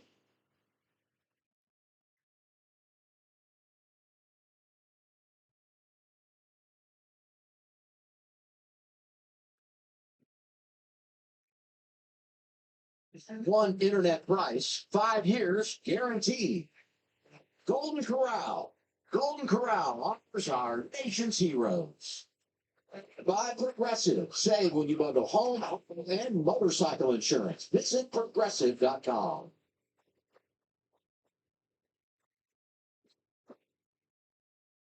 The Whelen caution lights are on as we wrap up stage 2. Whelen, the official warning lights of NASCAR and America's most trusted manufacturer of emergency lights and sirens.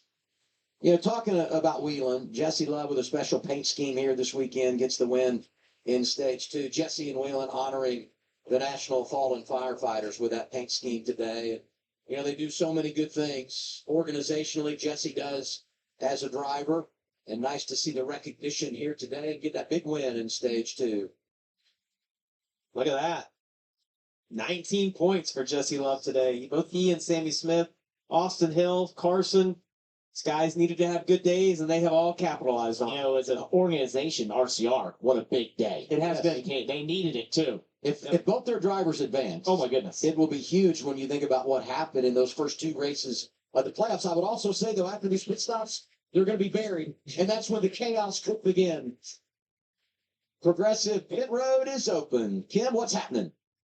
Top of your screen, stage 2 winner Jesse Love, happy with the car. The car better, doesn't have to wait on throttle in turns 1 and 7 anymore. 4 fresh Goodyear tires, Sunoco fuel below him. Sheldon Creed, after that left front damage on the racetrack with Quapple, he said tighten all the right-handers. They will make a chassis adjustment and change tires as well as take fuel, Dylan. Sammy Smith has scored the second most stage points of anybody today. His car is still tight. He asked for more front turn, 4 tires, fuel, and a chassis adjustment. Austin Hill said he was on the tight side there as well, but closer to freer on that run. So step in the right direction for the 21. They have routine service as well. And a good pit stop, it looks like. Jesse Love, best off pit road. Austin Hill does go +1. Smith loses a spot. +2 for Mayer. Quapple, the 5th guy off the pit line. But keep this in mind. Bunch of drivers stayed out after making their pit stops under green. And the 00 Sheldon Creed with a slow stop. Yeah, watch this right here. One of the lug nuts falls off. He has to go back. Oh, he's pulling it out. The fender right there got it pulled out. We saw that little bit of a body rub that they had. Only lost 2 spots, though. Way to get it, guys. I'm going to tell you what, where those drivers are, when you look at the points, Hornet's nest. it's about to happen. The Charlotte Roval is about to live up to its reputation. Oh boy. Oh boy. Yeah, it's definitely going to get interesting around that playoff cut line. It's going to be within a couple of points, I'm sure, between Sam Mayer, Austin Hill, Sammy Smith. Austin Hill winning the race off of pit road, it looks like, on our leaderboard. Doesn't have to win the race, but he's got to be within a couple spots of Sammy Smith at the finish in order to point his way in. Those are the 2 that are on the bubble of this cut line going into stage 3. And because it's a road course and it's the Xfinity Series, we do not have a lot of laps left. By the time we restart, we're only going to have about 23 or 24 laps to go. So not a lot of time to get the job done.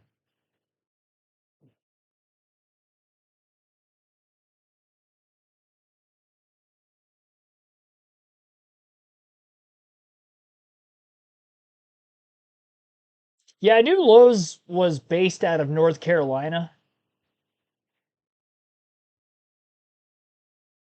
Hence the reason why it was probably a good title sponsor fit for them back in the mid-2000s in the Charlotte days. And they're sponsoring a guy who won a bunch of championships around that time of Jimmy Johnson, who also would win races at Charlotte Motor Speedway at the Abundance as well. Almost seemed too predictable.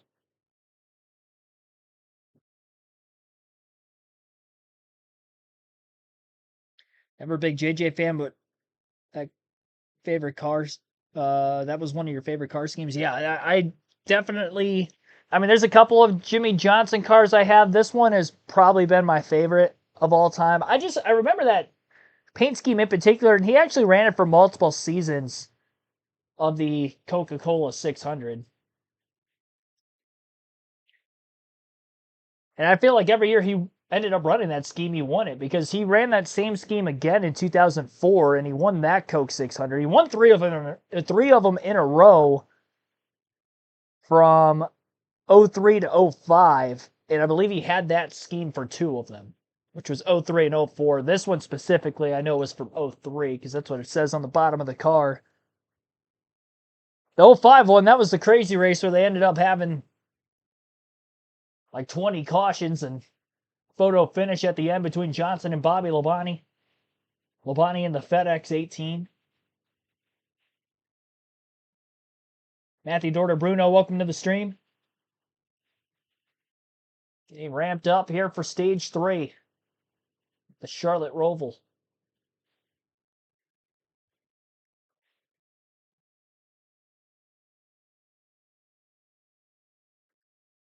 Hill's not the leader, by the way, with Sammy Smith. Our leaderboard has updated. And Connor Zilic is the leader again because, of course, he stayed out of the pits. Those two won the race off pit road, but they're going to be back in traffic now. They're getting those stage points. Top 16 stayed out of the pits. So Jesse Love, who won the race out of the pits, is in 17. Followed by Austin Hill, Sammy Smith, Jeremy Clements. Top dozen on the restart will be Connor Zilic in the lead. Justin Allgaier second. Christian Eckes third. Fourth will be Connor Mosack. Eric Almirola fifth. Austin Green sixth. Dean Thompson seventh. Jeb Burt eighth. William Sawalich ninth. Taylor Gray 10th. Brandon Jones 11th. And Kaz Grala in 12th. To any 2026 race, plus airfare, hotel stay, and $1,200 spending money. Get the Roto-Rooter app today. Elimination race, Charlotte Roval, NASCAR Xfinity Series, all lined up and ready to go for the final stage on CW. Before we move ahead, let's look back at those pit stops. Penalty for a playoff driver over the wall too soon, 41, Sam Mayer. Ouch.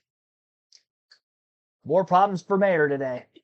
Penalty after penalty for that 41 team. Are seeing a battle now. Penalty on pit road. Just jumped over the wall just a little bit too soon. The nice part for them, They had a lot of points coming in here. yeah, a little bit of a safety net for them. So he drops to the rear for the restart. And you guys mentioned that. We get the playoff update in a moment. We'll show you where everybody is after everything's cycled through with the stops. Now's when I would want to know what the points are. Well, You know, like I'm going to tell you, here's a guy you can that almost count positions now. Here it is, the playoff update brought to you by Bristol Myers Squibb. Look at Taylor Gray, flips the stage, going to restart in the top 10 plus 14. And all those other drivers that pitted restarting from 17th on back, led by Jesse Love. From Taylor to Smith, it's an absolute dogfight here in this last stage. Ready for the green flag, final stage in the Blue Cross, North Carolina 250 at the Charlotte Roval. Outside lane, Connor Zilic, replay of the start. He's flipped there with him.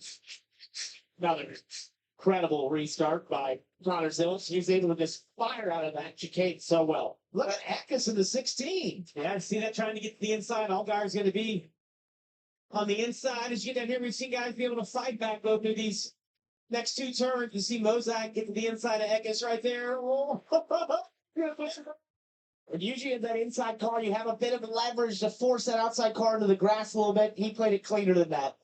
If you're wondering, what's happened here, these are all the guys that made their pit stop under green. They stay out when the others come down at the end of the stage. So everything is flip-flop. The cycle has happened, and that's why we're seeing some new faces at the front. Dean Thompson is there. You saw Jeff Burke, Taz Rickler as well. yeah, Taylor Gray's had a quiet day and don't feel like they've had a car that they can go and compete for the win with. But listen, he has made the most of his day. Was behind at one point. You see right now, pretty good position, Parker. And he spent most of this race outside the top 15. Oh, there goes Dean Thompson, overcooked it.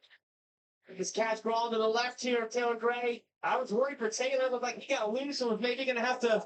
Anthony Alfredo went through the middle there as well and stopped to pay his penalty. Oh boy, 3 wide.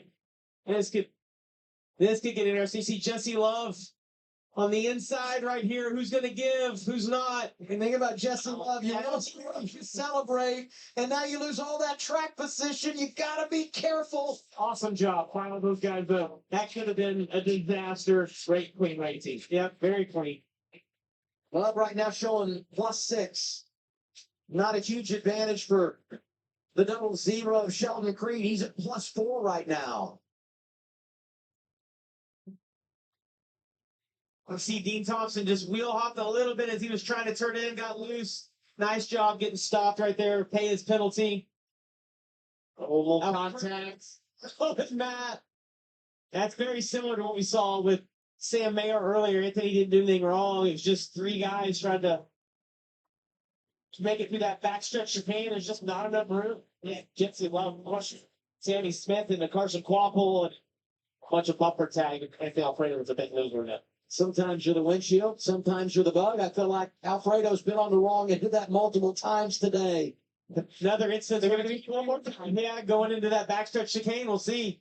Game of chicken. Oh, you see Creed. Jones, Quapple. Love there as well. Well, and if you're Brandon Jones and you're locked in, the last thing you want to do right here is make anyone mad for this next round. And Jesse Love and Carson Quapple been going at it here. You know, Taylor Gray's done a good job of maintaining track position after gaining it through the cycle of stops. But he's got some guys that are very aggressive behind him. His teammate William Sawalich and the 20 of Austin Hill, who, as you look at our leaderboard here, has got to hit some position. Austin Hill's fighting for his life right now, and he's wanting William to be sympathetic for what he's got going on. It's like, don't you know what I have on the line? But everybody's fighting for themselves. It's a really tough place to camp there where you look to the inside. It's easy to have contact. Yeah, Austin's gonna have a little bit of momentum right here on the outside. Hopefully he can clear. If he can't right here, you don't want to be on the outside. Hill +7 since the restart. He knows what's up the line. Now 4 below the cut line. Yeah, the message to him was simple. Go like hell. You just have to get positions any way possible right now. Get the inside of William again. Really aggressive. No contact right there. Great pass. I can't believe that car is still going. Look at every panel. The rear end's been knocked out of it. He's done a terrific job, though, of being able to stick it out all day long, passing cars still. One back behind him, the leaderboard has been mean today to the 8 of Sammy Smith. They have done a wonderful job. Came in -14, and the way the strategy is played out, he's -12 right now. Got a long way to go if he's going to advance to the round of 8. Connor Zilic in front of Allgaier, Mozak, Eckes, and Green at the Charlotte Roval.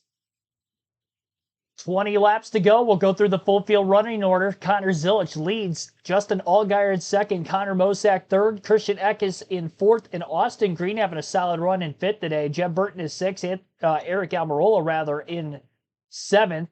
Kaz Gralla eighth. Taylor Gray ninth. 10th is Austin Hill. Corey Day 11th. William Sawalich 12th. Sammy Smith 13th. Sheldon Creed 14th. Carson Quapple 15th. Jesse Love 16th. Brandon Jones 17th. Matt DiBenedetto 18th. Alex LeMay 19th, and Parker Retzlaff in 20th. Daniel Hemrick 21st, Josh Balicki 22nd, Brendan Poole 23rd, Corey Day's now 24th, so something just happened to him. Matt DiBenedetto 25th, Jeremy Clements 26th, Sage Karam 27th, Anthony Alfredo 28th, Blaine Perkins 29th, and 30th is Ryan Ellis. And there he goes. Yeah, Corey Day just went for a spin off of Sammy Smith's front bumper. I was going to say he was up inside the top 15, and not anymore. So after Day cycles backwards in the running order again, Matty D in 25th, Jeremy Clements 26th, Sage Karam 27th, Anthony Alfredo 28th, Blaine Perkins 29th, Ryan Ellis in 30th, Ryan Sieg 31st, Leland Honeyman 32nd, and Dean Thompson 33rd. Kyle Sieg 2 laps down in 34th, 4 laps down for Daniel Dye in 35th, same for Harrison Burton in 36th. 2 cars out of the race, Josh Williams 37th, and Preston Pardis 38th. So that is your full field running order with right around 20 laps to go in today's almost at Bank of America Roval 400. That's tomorrow's title sponsor. Today, we have the Blue Cross North Carolina 250 at the Charlotte Roval for the NASCAR Xfinity Series. Quite a few cars going for spins in Turn 7 today, and I don't think that's going to be the last one with as many laps as we still have left in the race. By the way, 14 playoff points on the year now for Jesse Love after winning that second stage today if he does advance into the second round. Still one of the few drivers right around the bubble into this final stage.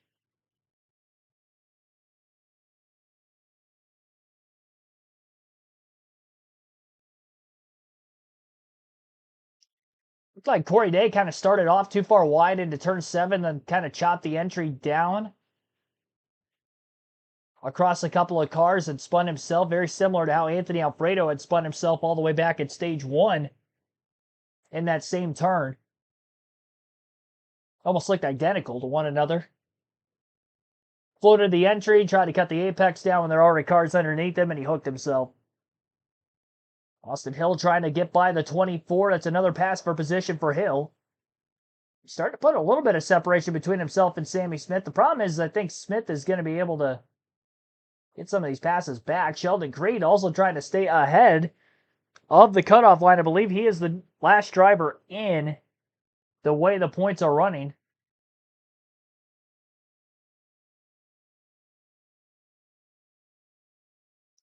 Sarah India, welcome in.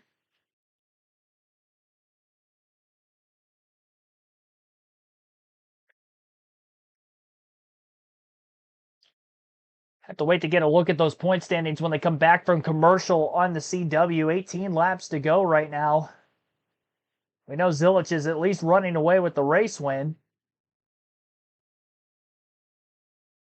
Gets back up onto the oval. He's got a 4-second lead. All right, so Sheldon Creed, Jesse Love, they're both +7. +5 for Carson Kvapil. +3 for Taylor Gray. -3 for Austin Hill. So Gray and Hill, 3 points separated amongst themselves. Sammy Smith -11. Also below the cut line to that of Gray. And currently, Austin Hill is in 8th. So he's definitely got more spots to gain. Taylor Gray is in 10th. Not looking great for Gray.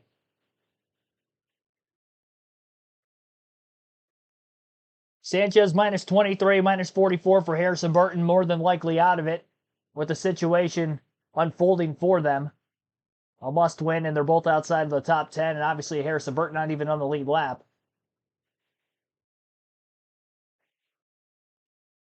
So now 16 laps to go this time by at the line.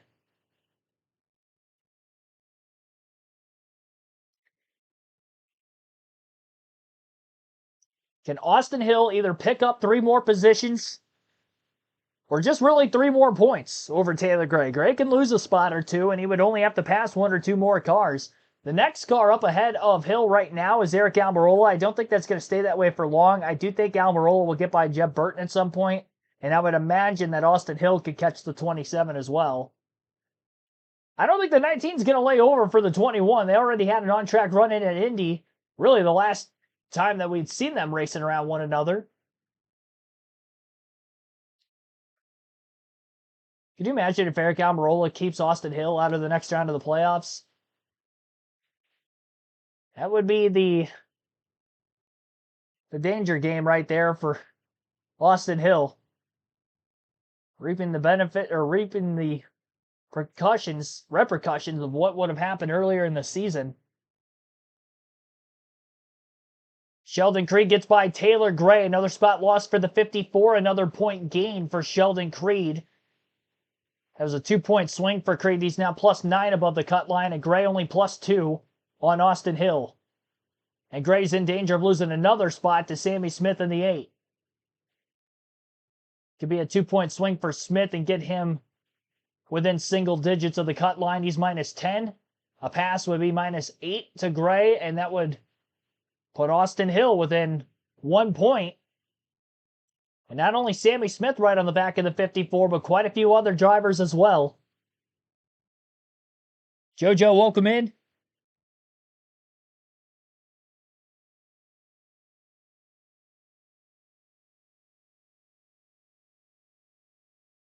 Connor Mosack and Austin Green, or rather Austin Green, Christian Eckes, was looking at the wrong graphic on the leaderboard and just made a pass for position. Green up to 4th. Almirola also, by the way, did make that pass on Jeb Burton for 6th. Sammy Smith putting the bumper to Taylor Gray up out of turn 7. Didn't really move him there, though. I don't think Taylor Gray is going to be able to hold on. There's way too many laps left, and he seems to be bleeding way too many positions. Austin Hill just got passed by the 24, getting into the backstretch bus stop of Kaz Gralla. So Hill got by Gralla a couple laps ago, and now Gralla got right back around him.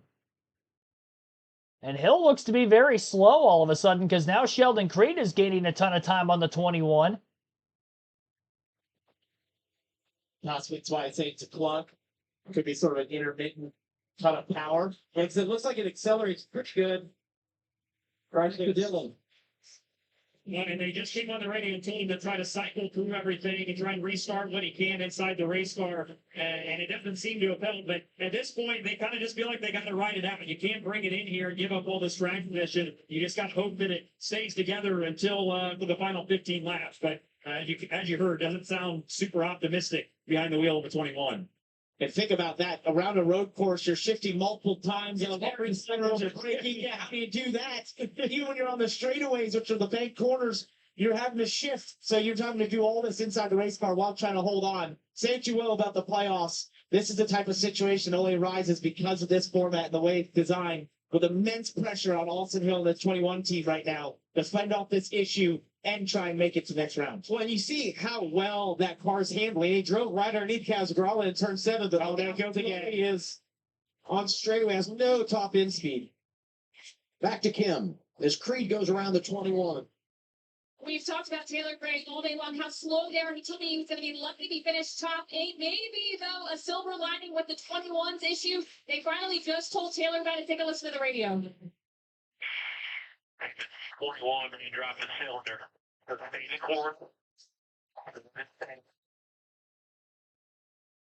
So, Parker, what kind of levity does that give you as a driver? Obviously, he still needs to be a little bit aggressive, but can he take a little bit of a breath here, knowing that the 21 who's battling right on the other side of the cut line is having issues?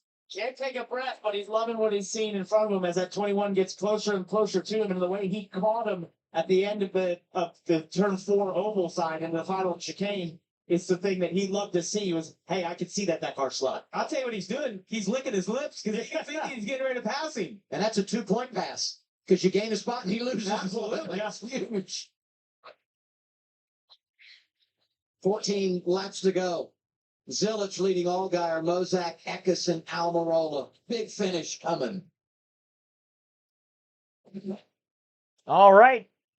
5.2 second lead still for Connor Zilich on the race win side of things. The battle for the final playoff spots are very, very tight right now. Sheldon Creed putting some extra distance between himself and the cut line as he just made another pass on the 24 car for a spot. Austin Hill seems to be losing power down the stretch.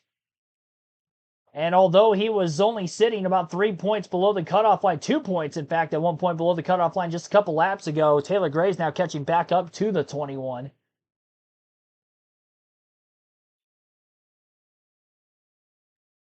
Into the front stretch chicane. Side by side. Hill on the outside. Taylor Gray down low on the bottom. Just nothing the 21 can do at this point. Helpless situation. And that penalty that they had losing all their playoff points before the playoffs began is really coming back to bite them here. They could have used that 20-point cushion. Didn't have it. And now it looks like they're going to have a first-round exit after making the championship 4 just 1 season ago. His teammate Jesse Love looking to fight on. Carson Kvapil in the 1. Still very tightly just above the cut line for the moment. Austin Hill problems making it easier for Kvapil. I'd say you got to get by the 21 here first to feel a little bit more confident about your situation. Austin Hill very wide up out of turn 7. Kvapil underneath him. And Carson will complete the pass. Down on power, seems like on the oval portion of the circuit, he is just getting motored around by a lot of these cars. He can hold his own in the infield, but longer on throttle times, longer straightaways, not the case here for Hill. He's fallen well out of the top 10.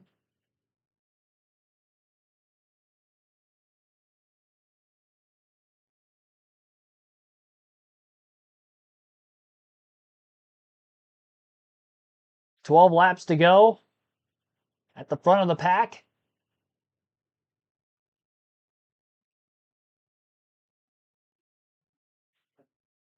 Zilich basically just maintaining over Allgaier at this point.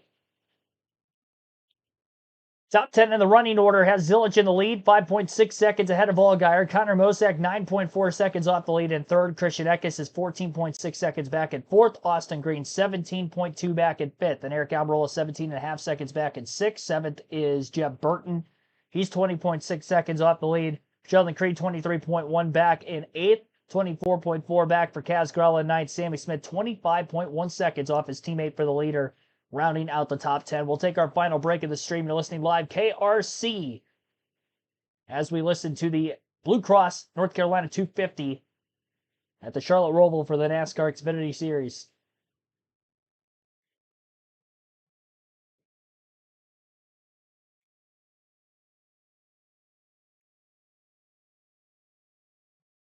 And 11 laps left this time by. Hill in dire need of a caution. I'm not going to doubt that he won't cause it. Feel like at that point he probably would have done it by now, but time's not out yet. Four went by him. The team had told him do what you can to make him lose 2 spots, but there wasn't much he could do. Well, it's running towards the hill. Not only does Taylor Gray go by, the one he's racing, but as he fights for that position, a couple of others drive by on the inside. You said he's helped it. Sanchez back down the pit. Flat tire. Looks like he's had some contacts. Both those right side tires. Well, and this is the point in an elimination race where you start celebrating those that are going to be eliminated for the season they had. Rookie campaign, Sanchez won the race at Atlanta. I think about Harrison Burton down there, a host of problems today, but we're so good down the stretch of the regular season, getting AM racing into the postseason. And now we go Austin Hill Radio, 11 laps to go.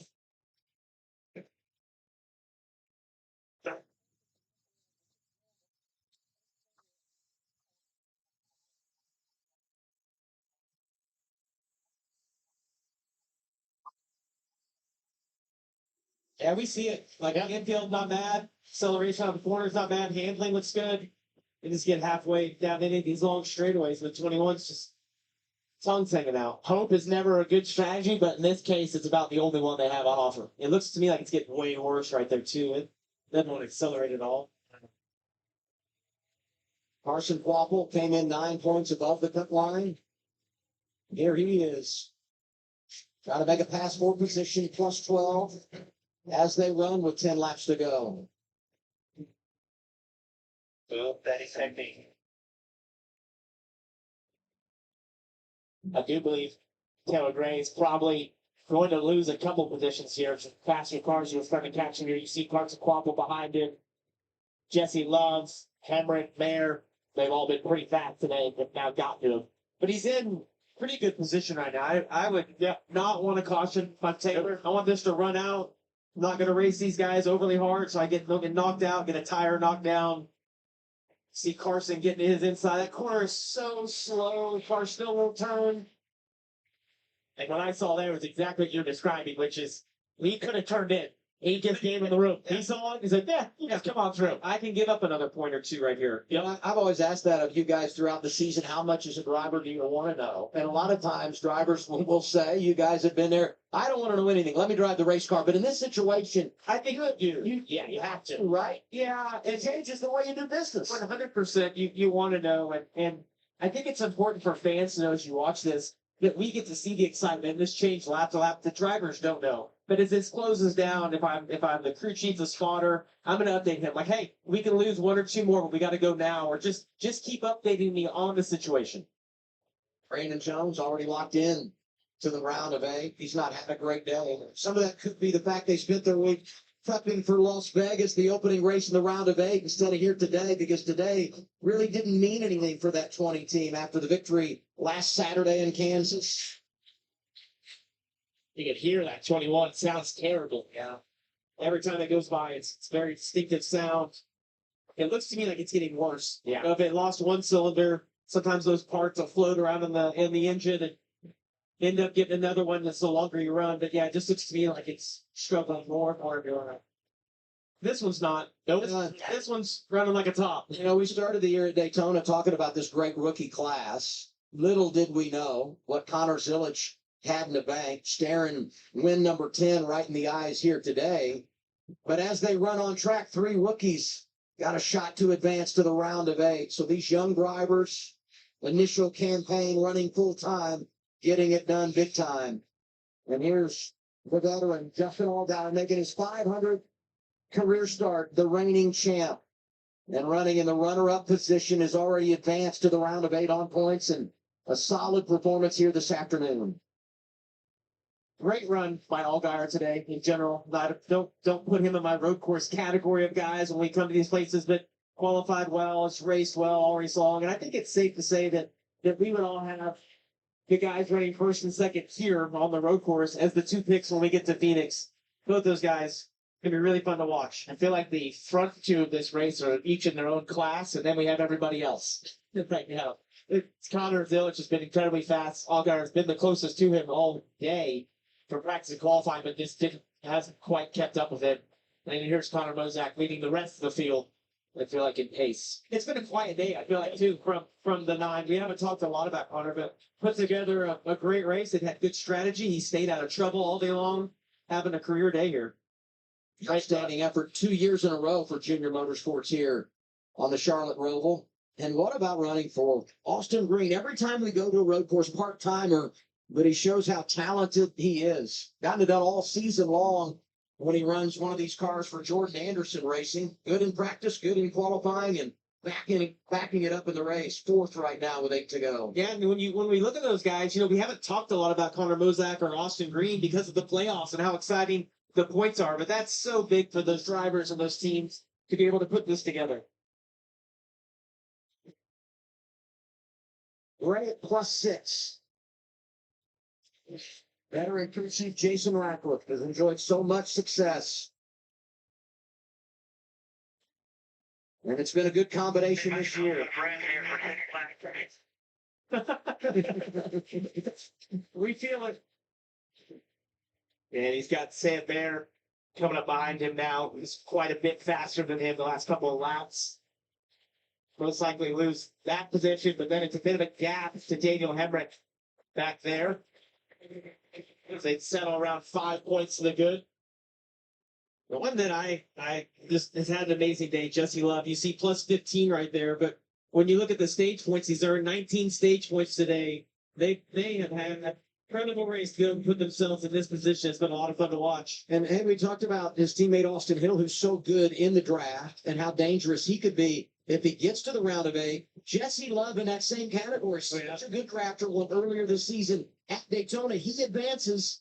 You go to Talladega, you win, you're in a championship pool. The other thing I would say about him, he now has playoff experience. Got to the round of 8 last year as a rookie. So to have that under your belt going back could be a confidence builder for this race team. And I know they're buddies, but if I had to pick some cars I didn't want to make it to Phoenix, that Jesse Love would be one of those. He's really good at Phoenix. If he's able to be a part of the Chip 4, he's definitely a Chip threat.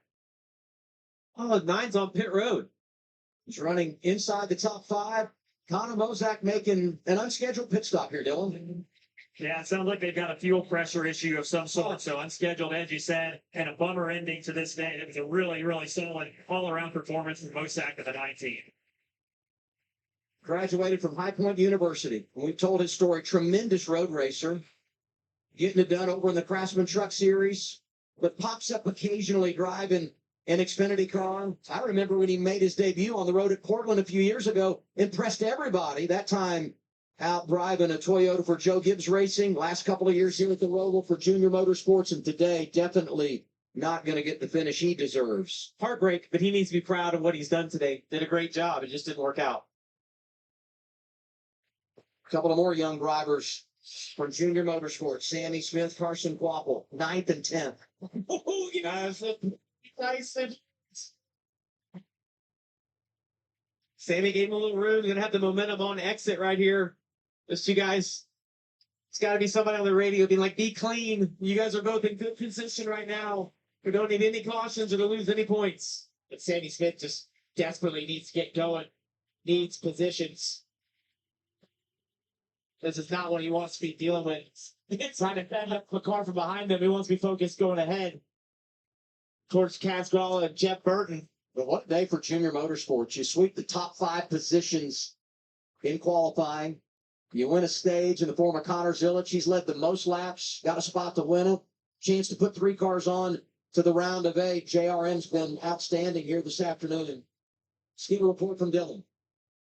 And I think you guys have talked about it for the 8 on Sammy Smith. And just kind of one of those situations where they got buried too deep in traffic, and now they sort of run out of time, but they've also sort of run out of cars to pass. So as he sits here in the 9th spot right now, 6 out, it's going to take a lot of guys falling out from them for them to be in a position to capitalize on all that. And a tough way to end this. They put together a really good day. Sammy did a lot of prep for this one. He said, my road course stuff this year has taken a huge step forward. I feel really confident about it. But barring a miracle, maybe the end of the road for the 8 car today, Kim. Well, Dylan, heading into this weekend, I don't know that the 54 team of Taylor Gray thought that this is what they were going to have in mind when they thought about their program here at the Roval. It just was a day that did not start off good.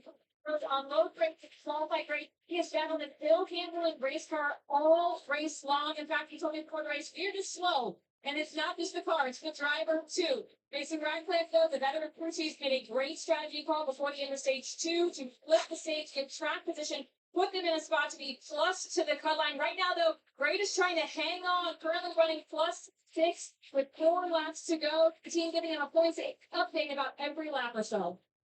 That's what it's all about. Survive and advance.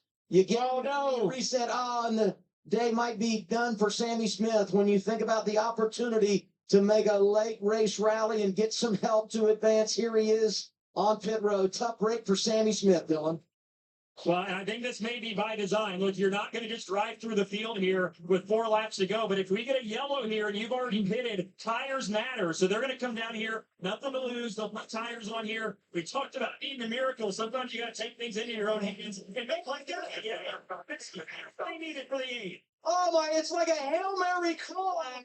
Prayers may be answered for Sammy Smith. This is remarkable. Absolute game changer here. Look at those guys. Sometimes it's better to be lucky than good. You hit, you throw the Hail Mary. Sage Karam has a problem. The caution comes out, and it may be needed. Unbelievable. Talk about a turn of events immediately. You think it's over? Yeah, the frustration for Taylor Gray and Sammy Smith thinking he's having at him, and now all of a sudden might be in the best position of anybody. And we know how much tires are worth. Well- so I assume most of your leaders are going to have to come down pit road. We did see Nick Sanchez hang on in that first stage. They're late for a couple laps on old tires, but with fall off being over 2 seconds per lap. How about the There were gut tires. from Philip Bell, the crew chief, who said, you know what? This is our only path. We're going to do it. We're going to live with it. And bam, this may be it. That's a great call. The hits just keep on coming today for Junior Motorsports. Yeah. And Connor Zilich is like, are you kidding me? That's 5 more points that I could take to the next round, a 10th win. And instead, the caution comes out, and now decision-making time. Back down to Dylan. So a little bit of an update on this. This was not planned. They had a right front coming apart, and it is back here behind the pit wall. So they got lucky with that. But again, sometimes you got to be lucky. Sometimes you got to be good. They may have been both. This is the right front that just came off the 8 car. Timing was impeccable there, and they are in the catbird seat here potentially. Okay, so maybe it wasn't a gutsy call by Bell, but Still as luck. Dylan said, and I said, sometimes it's better to be lucky than good. And hey, keep this in mind as we start looking ahead. If they can advance one last fall, Talladega, so another one of those drivers that you start thinking about in the next round. And he was outstanding at Martinsville earlier this season. Wow, but this race never disappoints. The Charlotte Roval always produces something. Here's what brought out the caution for a 5th time today. Well, we talked about this being the longest run of the day. Sammy Smith having the issue that he had with that same right front tire. Sage Karam. See that tire goes down, comes apart. Yeah, and Sammy Smith's issue there, it looked like those were definite flat spots. Yeah. That developed into blisters and eventually just starts cording the tire. We've seen that all weekend. The trucks and Xfinity, you lock these tires up, they don't last very long. We're going to go to overtime. And as I look at our leaderboard here, you know, road courses, you just don't put a lot of drivers a lap down.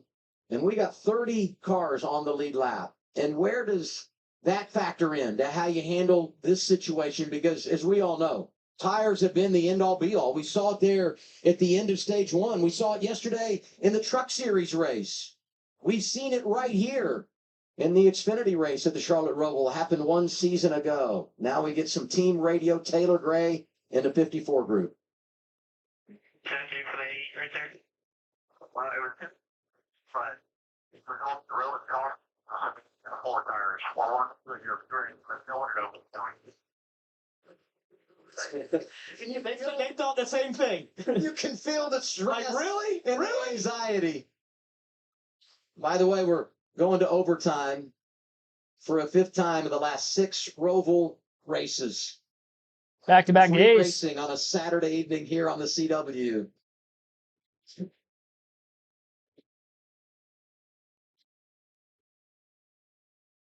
Pit road open. See how many games are played right now. Fake out wants to take a big risk. Zilich stays. Allgaier comes. Ooh, had a few stay out here. I don't say it's split, but less came than what I thought. Yeah, Here wow. they are, Kim. Yeah, you saw the 88 stay out. Marty Lindley said the only way we're going to win this race is if we stay out. Free, though, the 00, they were going to do what the 7 does. So Justin Allgaier came down, Free came down, making fresh tires. It's going to help them here with the overtime. And Allgaier's been pretty happy with his balance and changed 4 tires in over here. You saw the chassis adjustment. Have to imagine it just to help them on the short run here with this restart coming in overtime. So Allgaier will get out here and try to take advantage of those new tires. It's never easy. It's just never easy. And here's what I think of is Allgaier drives off the pit lane. You know, the magnitude of this restart. And I'm not just talking about who jumps out to the race lead. I'm talking about the chaos that we see so many times in this race on the restarts and the impact that can have on all these drivers that are chasing a playoff position. It's not just about passing cars. It's about avoiding the clutter and making sure you're not a victim of the game that is the Charlotte Roval. And you saw the hood up on the 21. Those guys are praying that they can find a plug wire that is just falling off. Something very simple that can be fixed. Most likely not, but you see they're going to take a look at that and hope they can get Austin Hill back out. And they would love to see that chaos that you're mentioning, Adam. The more the better for the 21 right now. That would be the best opportunity for them. Zilich stays out. He'll be in control. Austin Green stays out. So does Jeb Burton. Taylor Gray, a big one to mention, has stayed on track. And then we'll see where it cycles for everybody else once they come back around. But you want the buffer if you're up front. And I will say for Zilich, several guys stayed out. And I know he's on old tires, but we also know how good he is at this. It had to be really, really good when he looked up in the rearview. Yeah, they are heading to the choose rule here. So front row is going to have Connor Zilich and Austin Green. Austin Green will be on the inside of row 1. Obviously, Zilich, the leader, is the control car here. And this is NASCAR overtime. We're going 1 lap past the scheduled distance, so we will have 2 laps to go. Sammy Smith and Carson Kvapil are the 2 drivers on the cut line. Right now, they are tied on that said cut line. And because our leaderboard isn't completely updated yet, I'm not sure exactly what positions they are both in. Hopefully they just have the graphic on the bottom right-hand corner of the screen so we can follow along while the race up at the front for the win, of course, as well, is ongoing. Zilich trying to go for his 10th win of the season. Lights are out on the pace car. They'll be going green this time by. Lights are on the racetrack on the perimeter side. A little bit darker in the infield, but I don't know that we're going to end the race for darkness because it's practically dark already in the Concord, North Carolina area. All right, so Sammy Smith is currently in the 8th place position. Taylor Gray stayed out of the pits, but he's on old tires in 6th. Sammy Smith will be the first of those on fresh tires, currently again, outside of row 4, so the top 7 stayed out of the pits and are on old tires. Roughly 20 green flag laps on those tires. Can Zilich hold on? Can he get a good launch? He's got enough buffer cars. That will help. Needs a clean restart as well. Green flag is going to be back in the air. He waited till late in the restart zone to go, and Austin Green staying pretty tight to the inside of the 88 into the first turn. Green charges the corner entry pretty hard. Zilich up on the outside, though, gets a good corner exit out of turn 1, and Zilich is clear. Side by side for 3rd, and Green is hold clear for 2nd. Sammy Smith up to 5th, quickly looking to the inside of Jeb Burton, now through turns 3 and 4. Big slide right in front of Taylor Gray. I think he put the bumper to another car. He's 3 wide, and a long jab of race cars in the infield section of the track between turns 4 and 5. I would not doubt that somebody's going for a spin. And turn 7 here in a couple turns. They're already bouncing off one another in the middle of the pack.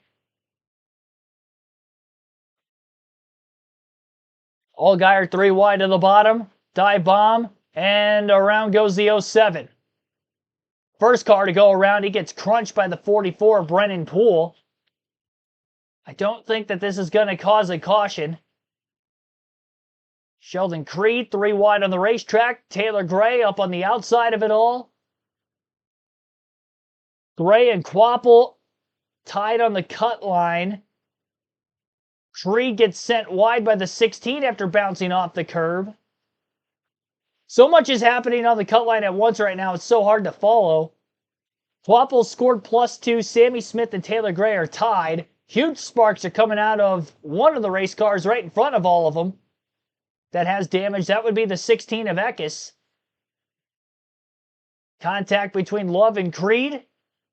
Final lap is upon us. Meanwhile, at the front of the pack, Connor Zilic is off and running. He's got over a 1-second lead over Austin Green. Sammy Smith, meanwhile, has driven his way up to 3rd.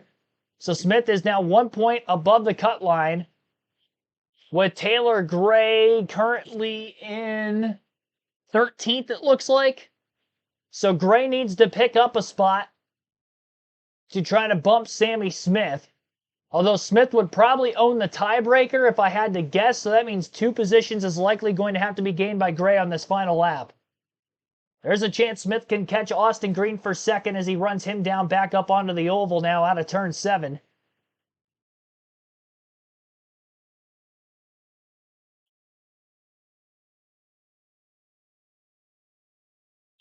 And I think the caution's out. Is advancing to the round of... Yeah, caution flag is out. So much for that. I noticed the cars were really slow, but on the CW's graphic, it didn't show that the caution flag was necessarily out, but it's like the race is going to end under yellow. Anticlimactically on the final lap. Well, wasn't anticlimactic. Well, I guess it was because of the dominance, but Connor Zilic getting the race win here today at the Charlotte Roval. 6 playoff points. He got a stage win earlier in the day as well. That carries over into the round of 8 for him. 61 laps led out of 68. Unbelievable. From the pole, unanimously the favorite. Great job done by the 88 team yet again. 10th win of the season for Zilic. Just like Corey Heim yesterday.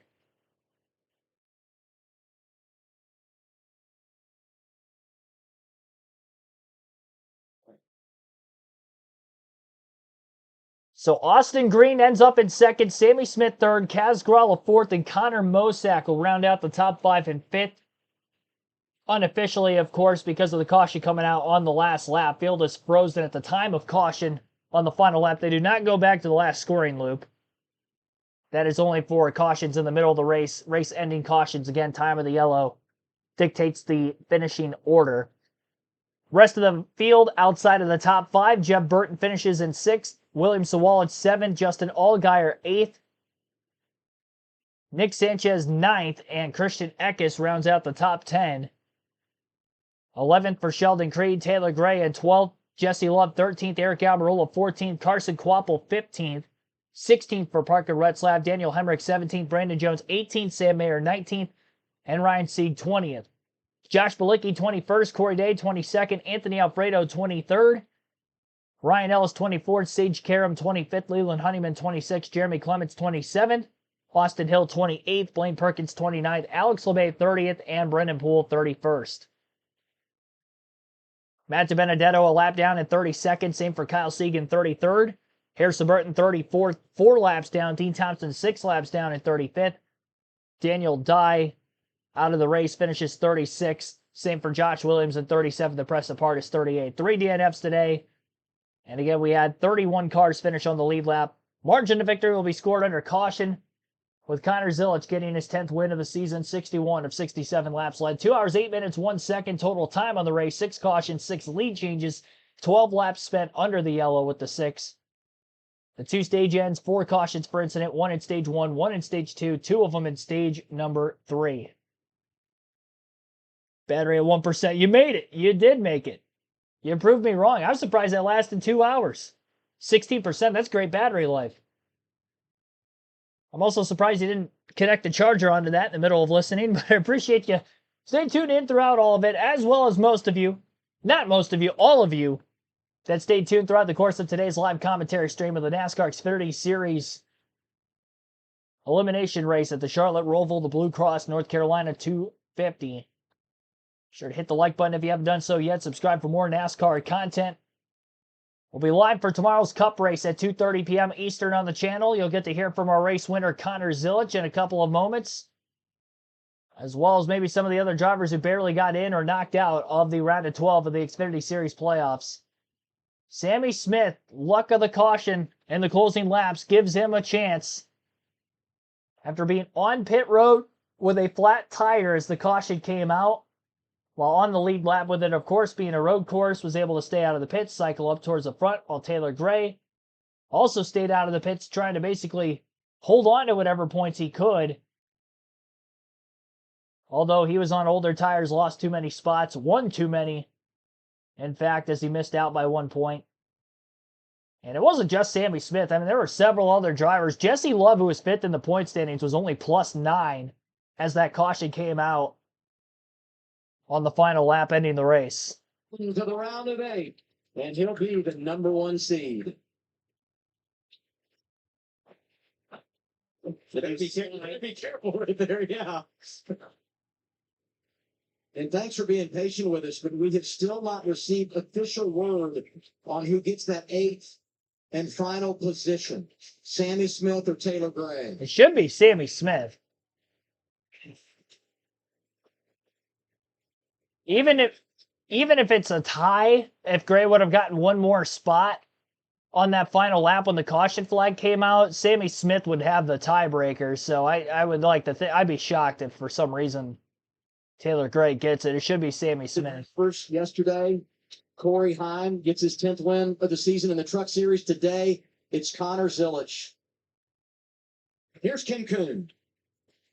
Connor Zilic enters the double-digit club. You said that was a goal, 10 wins on the season. But let's talk about that late race restart. Christy Martin said the only way you were winning that race is to stay out. How did you keep the guys on newer tires away?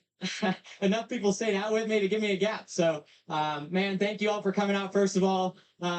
So much fun getting to race in my hometown. Junior Motorsports cars were so fast this weekend. And, yeah, my WeatherTech Chevrolet was as fast as Xfinity Mobile all day long.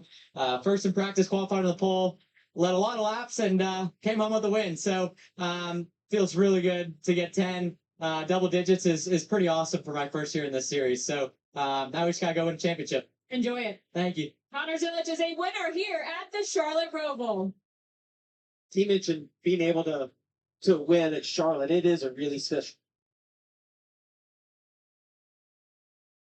Yeah, they're waiting to see who gets in with the organization of when the caution came out on the final lap. Again, I would like to think Sammy Smith got the final spot over Taylor Gray. I don't know why he wouldn't.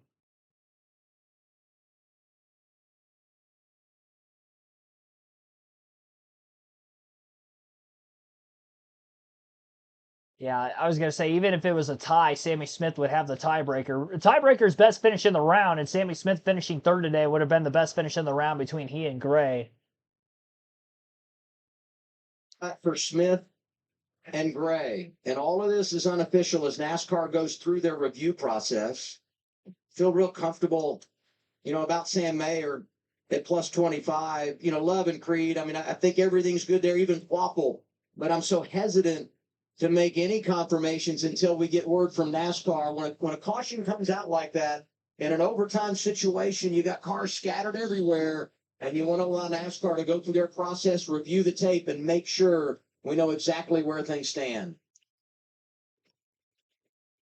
Before that last caution came out, Taylor Gray was 11 points to the good above the cut line, and obviously Sammy Smith cycling up in the running order as much as he did because of staying out of the pits while on fresh tires, and Gray on old tires kind of forced to stay out. I don't blame him for staying out, because with where Gray ended up finishing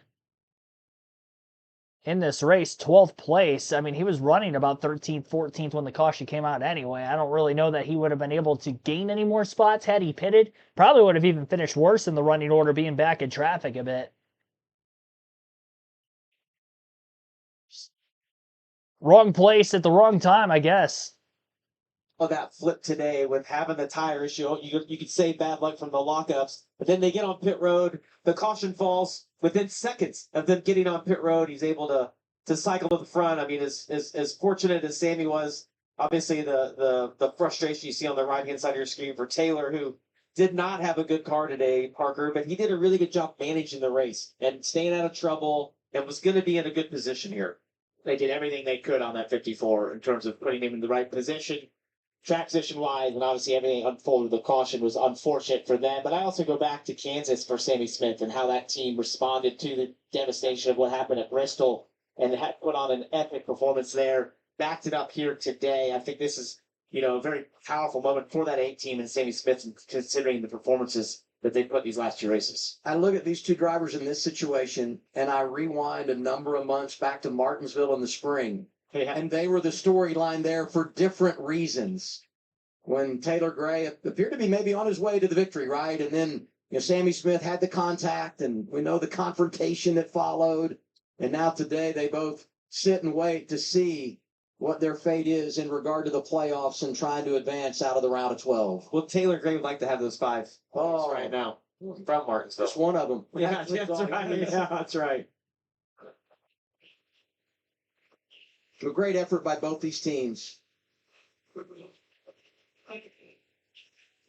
I can only imagine what the anxiety is like for those 2, because for us up here, it's, what is it? Like, it's, it's palpable right now.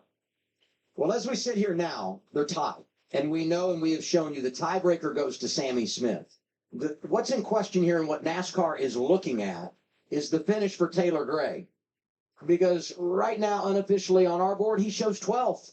But if NASCAR goes back and looks at this and says, wait a minute, at the time of caution, he was actually 11th, that means he gets 1 more point, and there's no longer a tie, and it's Gray that advances. Every position is a point, and we sell this, right? And I know at times fans are like, they're so dramatic. This is why it matters. And when you think of the history of the Xfinity Series and the playoffs and the margins advancing from the round of 12 to the round of 8, more often than not, the difference in that 8th and 9th position is less than 5 points. Today, it might be dead even, and we decide it on a tiebreaker.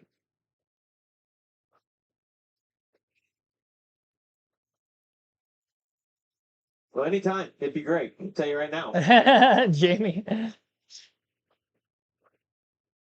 If you're Taylor Gray, you're just hoping this falls your way somehow. Yeah, and you're recounting everything you did. Where were you on track? Sammy knows where he finished, right? Yeah. There's no doubt here.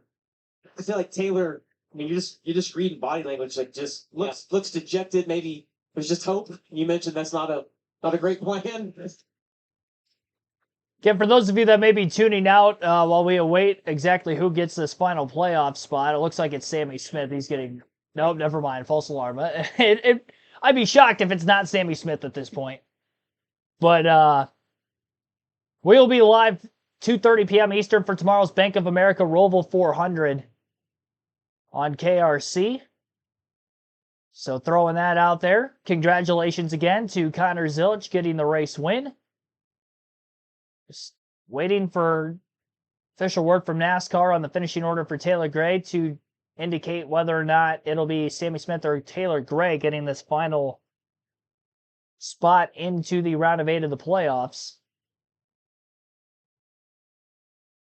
I don't want to just end the stream because just in case Gray doesn't get it. And it is Sammy Smith that advances. Junior Motorsports, all 4 of their cars into the round of 8, which is just remarkable. Yeah, based on the way they've run this year, not surprised at all. I mean, they have been so good at every type of a racetrack that we've been to. Well, Zilic's win today, that's number 17 for JRM. They've done it with 6 different drivers. I would say 6.5 because, Parker, we know how You're instrumental only half. you were in helping in it.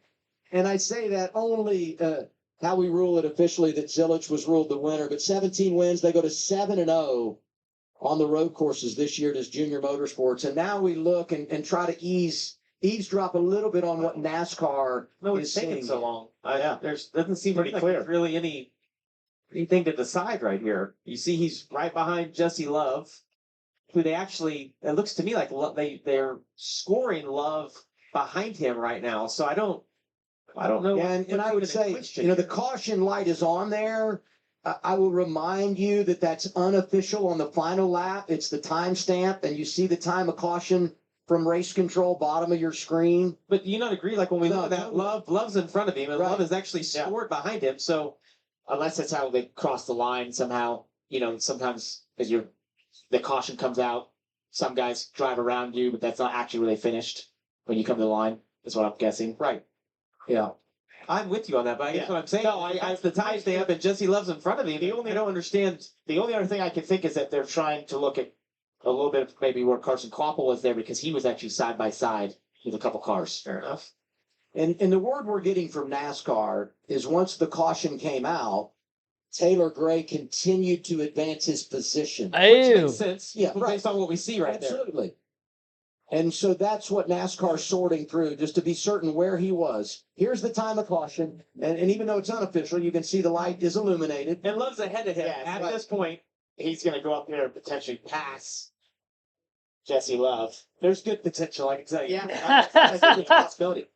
And here, Here, let me just pass the car real quick. So I'm with you, Park. I can't believe that's what we're looking at. I mean, it's obvious the caution is out. But as you said, even, based on everything we see, our timing and scoring monitor is showing that Taylor Gray is in front of Jesse Love. We don't believe that's how it will end. No. But even if it does, the tiebreaker goes to Sammy Smith. Right. Yeah. And so we would believe once you get that corrected, you put the 54 behind the 2. Yeah. The insurance gets even greater at It plus gives a better- 1 at the cut line for Smith. It makes me think they're looking more at Kvapil. that's why I It's got to be more that they're looking at Kvapil because he passed all those cars on the last lap. Well, and when we wrap this thing up, we had that shot of Kvapil, and there was some uncertainty there. It did appear on where they stood with things.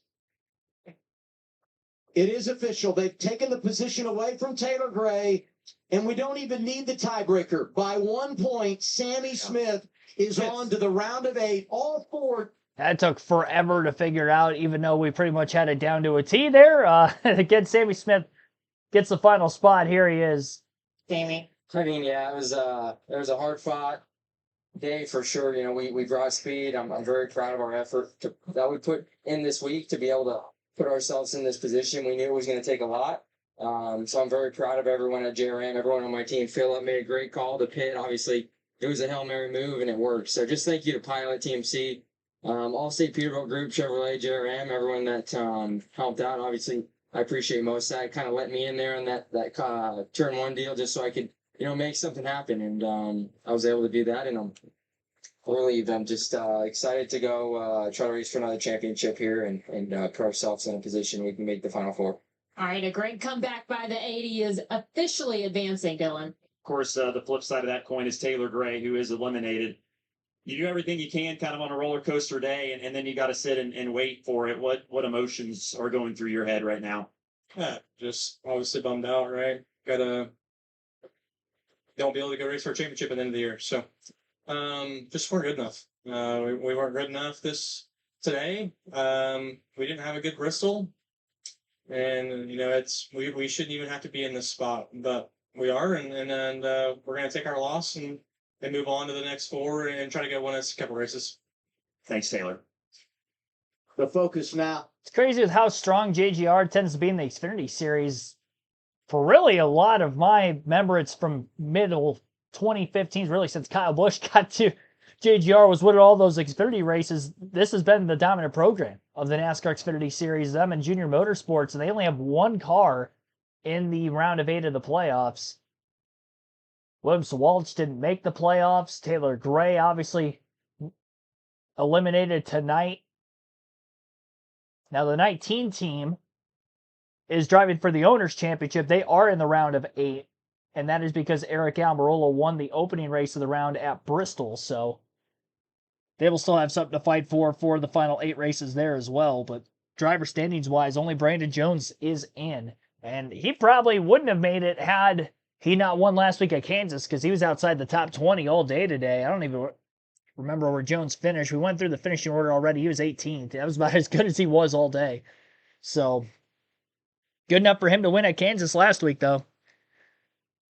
Thanks for everybody tuning in for today's live commentary streams, both the NASCAR Xfinity race right now and the NASCAR Cup Series practice and qualifying stream earlier. I will see you guys tomorrow afternoon at 2:30 p.m. Eastern for the Cup race at Charlotte, the Roval, that is, the Bank of America Roval 400. Tyler Reddick on the pole for that one. Congrats to Connor Zilisch for picking up his 10th win of the season. Have a good rest of your Saturday night, everybody. Go Tigers. Game 1 tonight of the Division Series. I'm excited for that. Get to watch the whole game and get to watch the full race with you again back tomorrow afternoon.